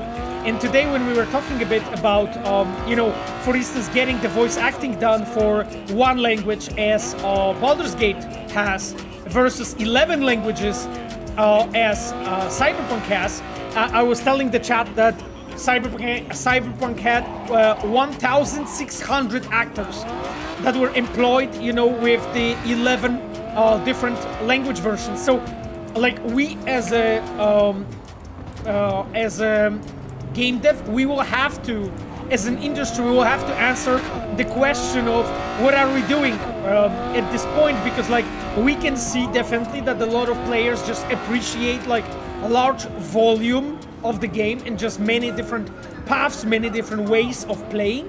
So if that's true and players appreciate less different versions, language versions, then what should we do, you know, in this case? Because that's true, you know, like, people are not praising as loudly Cyberpunk for 11 different voiceover versions as they are praising Baldur's Gate for this many different paths, you know, and that is something to be considered, of course, you know, when moving forward. So something that actually we as a studio and also like we as an industry, we really have to take into account. And again, I'm not saying that it will definitely like lead to some changes, but it will definitely be reflected in some conversations, 100%, you know. Later. The fuck?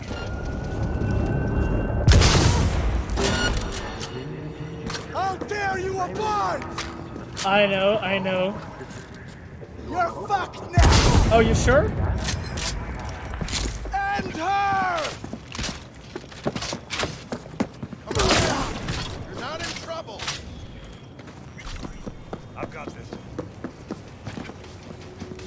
My chums, we have prevented the crime again. Merkman's on the case. Holy fuck. What the hell happened here?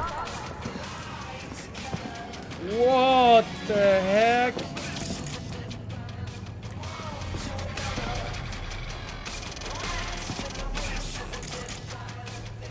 Holy shit, my chums.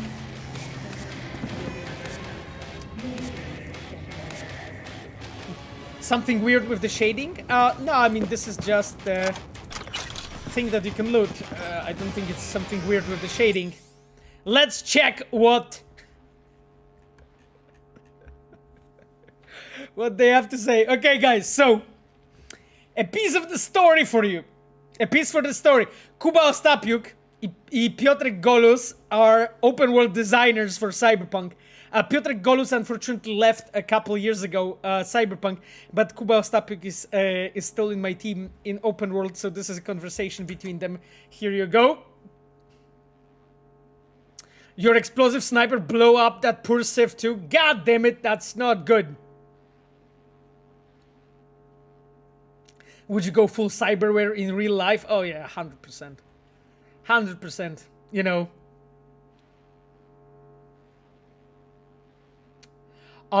Revolver asks, have you read Jason Schreier's latest article on the most important reasons behind Baldur's Gate's success? No, I actually didn't. Revolver, is that worth attention? Is that something worth checking? I'll definitely take a look if you think it is. Because no, I missed it, but to be honest, I haven't been much on social media in last couple of weeks. I just like had this like shifts of like 5 minutes and then, you know, back to work and then 5 minutes and that was it. So I didn't really see much. Pretty good article. He's a good journal. Okay. But I'm more interested not in if he's a good journal, but more in the reasons that Revolver brought up. So I'm gonna check it out. I'm curious, actually, what it is. Cabaret just asks, would you like Mr. Stud Cyberware though? I mean, that is one of the reasons why I said I would go full Cyber Augmented, right? Isn't it? Machiavelli says, I'm going to ask weirdest question, but I'm curious. Radio rap songs, we can hear N-word a lot. I mean, yeah, because this is, I guess, from the black creators, right? But I would never ever anyone in the game use N-word, but I would least expect Dexter Deshawn to use that word. Is there a reason to not use this kind of words in game? Well, I mean, it's just, you know, it's how to say it, is broadly considered to be a slur, you know?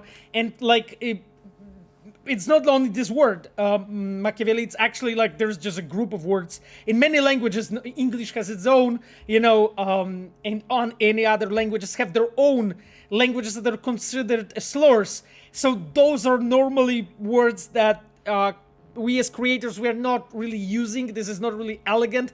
And a lot of it is seen as breaking some of the requirements for age ratings, you know? So one thing is that it's just ethically, it's just ugly to use those words, but that's one thing. But second thing is it's just simply rating related, you know? Like if you just use those words, like rating committees do not like that, you know? And you need to get your game rated to ship it, right? Because like some things are just illegal or are legal, but for much higher rating, you know. And then, for instance, if your game gets 21 rating, then it can't be sold in shops in a normal way. For instance, you cannot market it. You can't have it exposed on the shelf. You have to have it only under the shelf and only give it on request. All of those things. Anyway, basically, long story short, it's ratings as well impacting. So one thing is ethical and all of that, but second thing is it's just simply not appreciated by rating committees, you know, my friends. So that's the reason.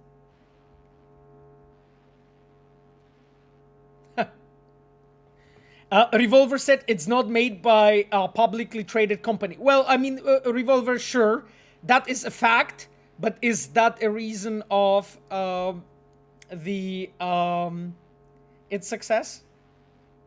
Because like that is a bold claim, right? Like, is it supported by, you know, that is it. It's just, you know, because like I can write a lot of things, right? Revolver. Just the question is always how much, I don't know how to say it, evolution it has. Like, you know, Jason is a very, very reliable journalist, right? So I would imagine he has a lot of arguments, and again, I didn't read the article, therefore I can't tell yet. But I'll read it out and get myself educated with that topic. Okay then, my dears, let me read this, and then we're gonna buy that apartment. Kuba and Piotrek are talking. Jesus Christ. I'm just checking if there's anything more that I need to really jump on. No, I think not. Okay. Kuba, Ostapik, and Piotrek are talking. Alright. Heading to those fuckers. Eyes open, chum. Keep that guard up, you know it. I'm serious. Those booster heads are fucking nuts. Chill, I can take care of myself, chum. Sure. Anyway, once you push all that stuff, you know, go back to the stash for more. Sending coordinates. The fuck you sent me that? Sorry, clicked something by accident. Keep the address in my phone. Just trying to remember where is it. My thumb slipped. Oops. You keep shit like that in your phone? You fucking gonged in the head? Just in case I forget, chum. Hell, delete that shit now! Sure, okay. Don't you okay me, do it now or forget. It's gone? Yeah, just a second. I'm driving. Bet a million ads you gong ass forget. I am curious what guys sent to each other. A very interesting chat considering those are both members of Open World team. So, as you guys see, we often make fun of ourselves.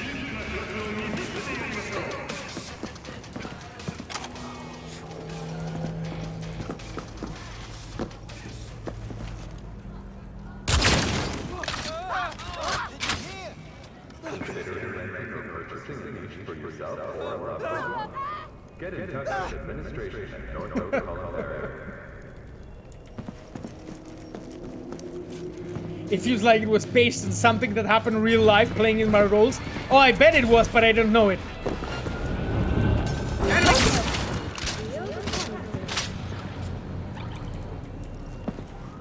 What the fuck? Why the crime was reported? I didn't do anything. You're only making it worse for yourself. Thanks, I guess.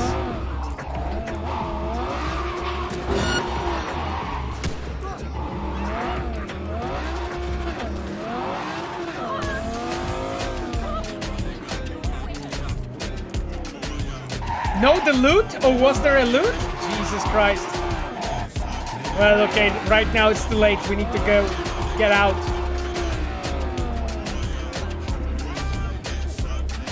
Use your mask to escape from police, Machiavelli said. I don't know, Machiavelli, what you're talking about. No idea.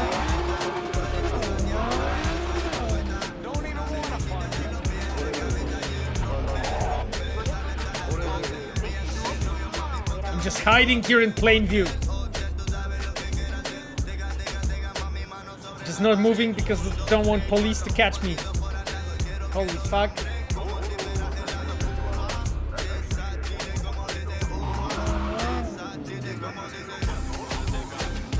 Come on! Get the fuck off! Oh, finally. Jesus Christ. I was worried it won't happen.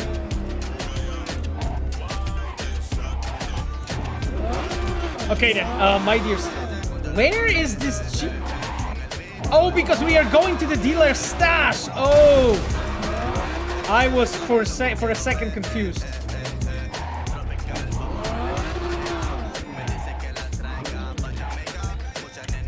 Hello, nice to meet you, my chums. How's life? Why we always have sunny weather in Cyberpunk outside of quests? Will this be fixed in the next patch? I don't think we always have, it's just less likely to happen. That's it, but it's all based on weather system. That decides basically what weather happens in what order, my friend.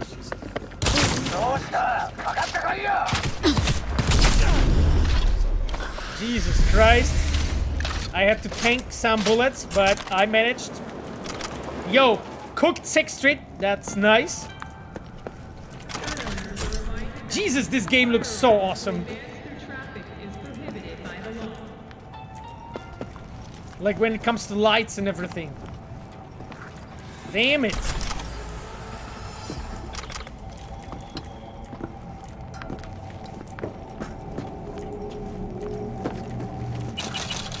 Ooh, sweet money. Okay then. The fuck?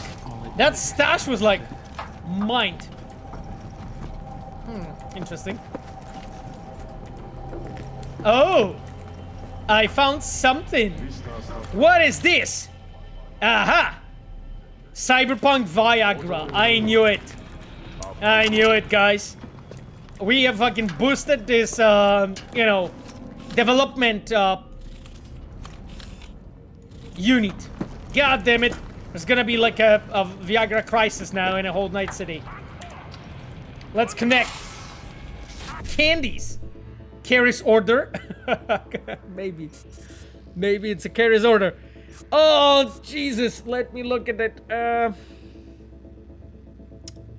Okay, can we do this? My brain. My brain.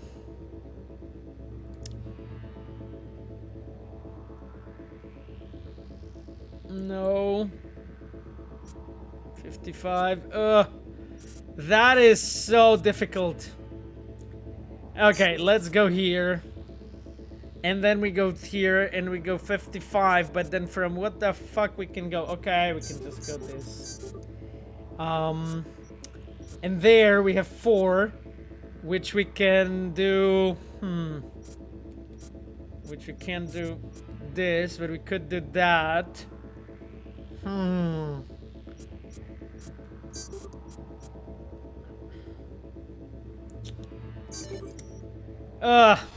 I ran out of time, chums.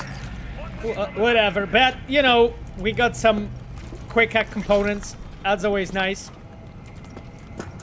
Okay, then. Let's grab my car. This car is awesome.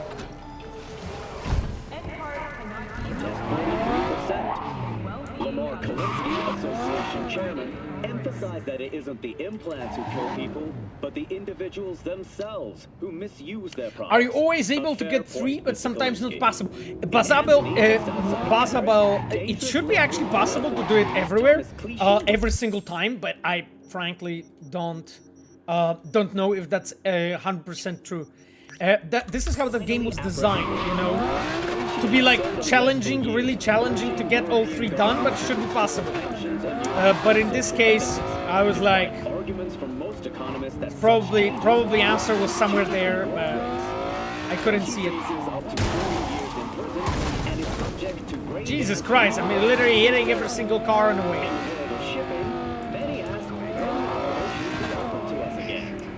In the wake of the Red Decade, key shipping channels remain littered with undetonated explosives, and rogue autonomous submarines continue to attack freight vessels on the open seas.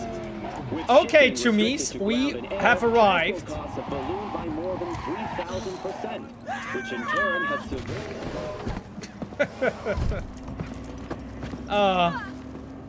so nice. Okay then.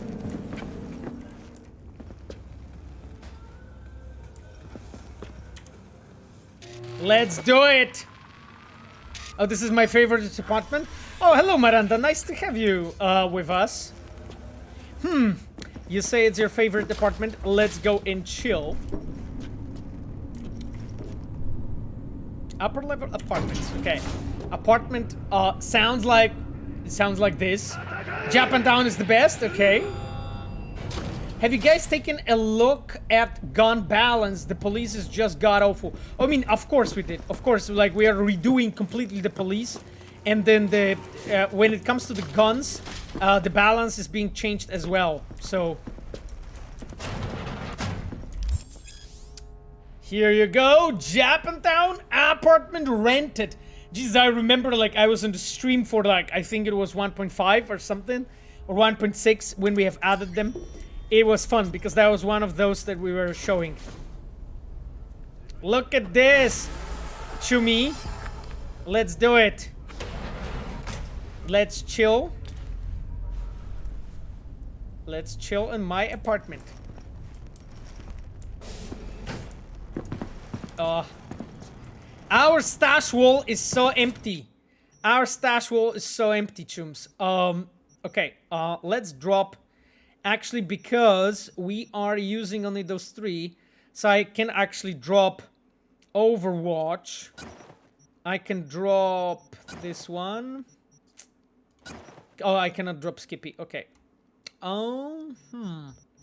Those are the ones that... yeah. And then I can drop the clothing. Because we bought the clothing for the... to have it in our wardrobe next time. I think the rest is fine, to be honest. Like the rest I'm gonna dismantle or sell. So that's fine. Pavel is a hoarder. Yes, I am a hoarder. I'm a proud hoarder. Jesus Christ, look at those guns. There is nothing almost on these walls. Nothing. Almost nothing on these walls. Anyway, so this is road race that you can play here. What do we have? Oh, this is the wardrobe. Sure.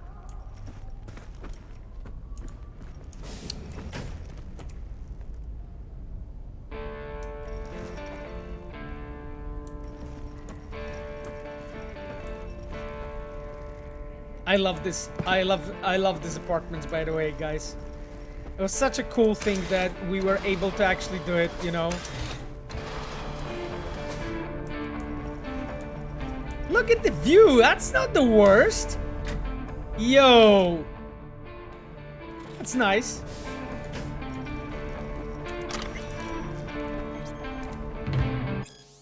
Melatome? Okay.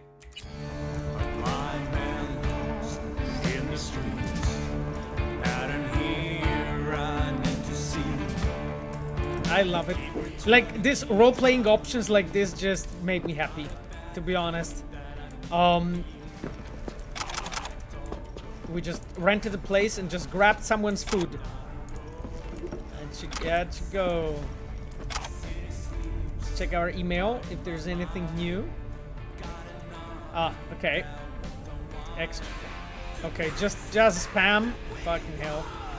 Nothing else here. It's nice that you can go in and open the windows, right?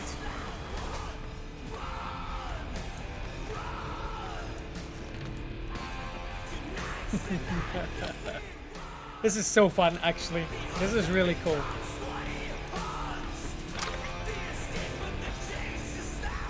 Melatone automotive parts.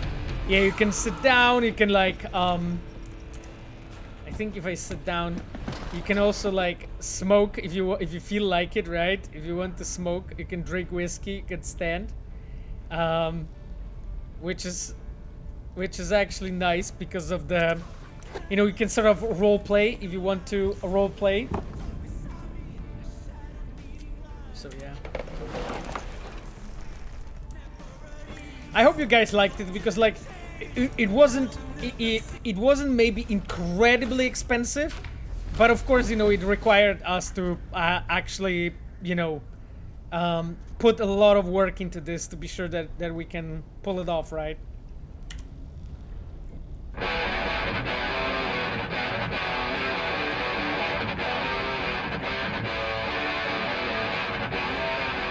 Yeah, this is basically long-term memory from Johnny leaking to V's short-term memory. I love more interactivity in the game, as Beauty Fusion wrote. Yeah, same here. Same here, to be honest, you know. My friend, like, I love interactivity. That you can just go and do stuff and just faff around with things, you know. Yeah, and of course, you know, the guitar playing is really detailed. Like, you can actually, as a player, you know, recreate all of the hand grabs. I don't know how it's called professionally in English. In Polish, those are chwyty. You can just recreate all of them properly. So,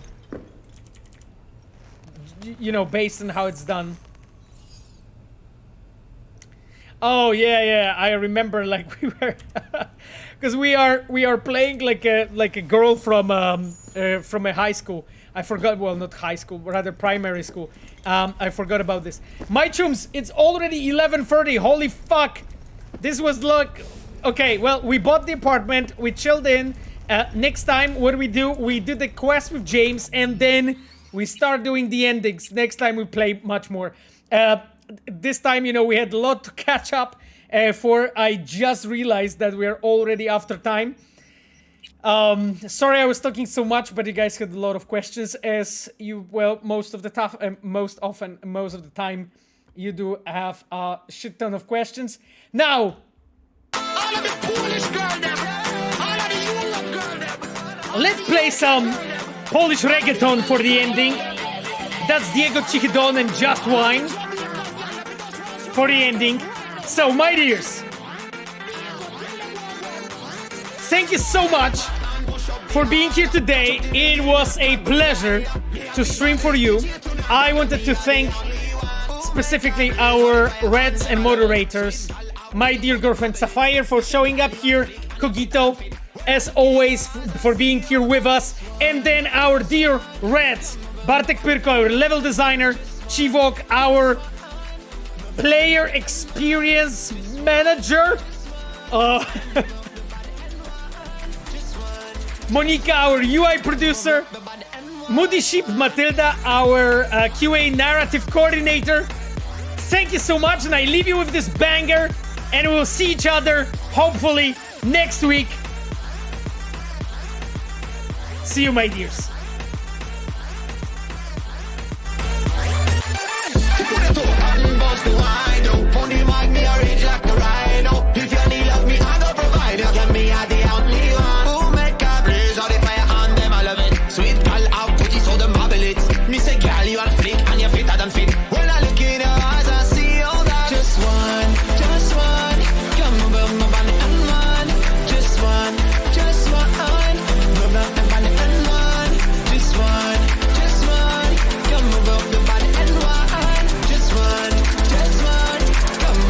By the N1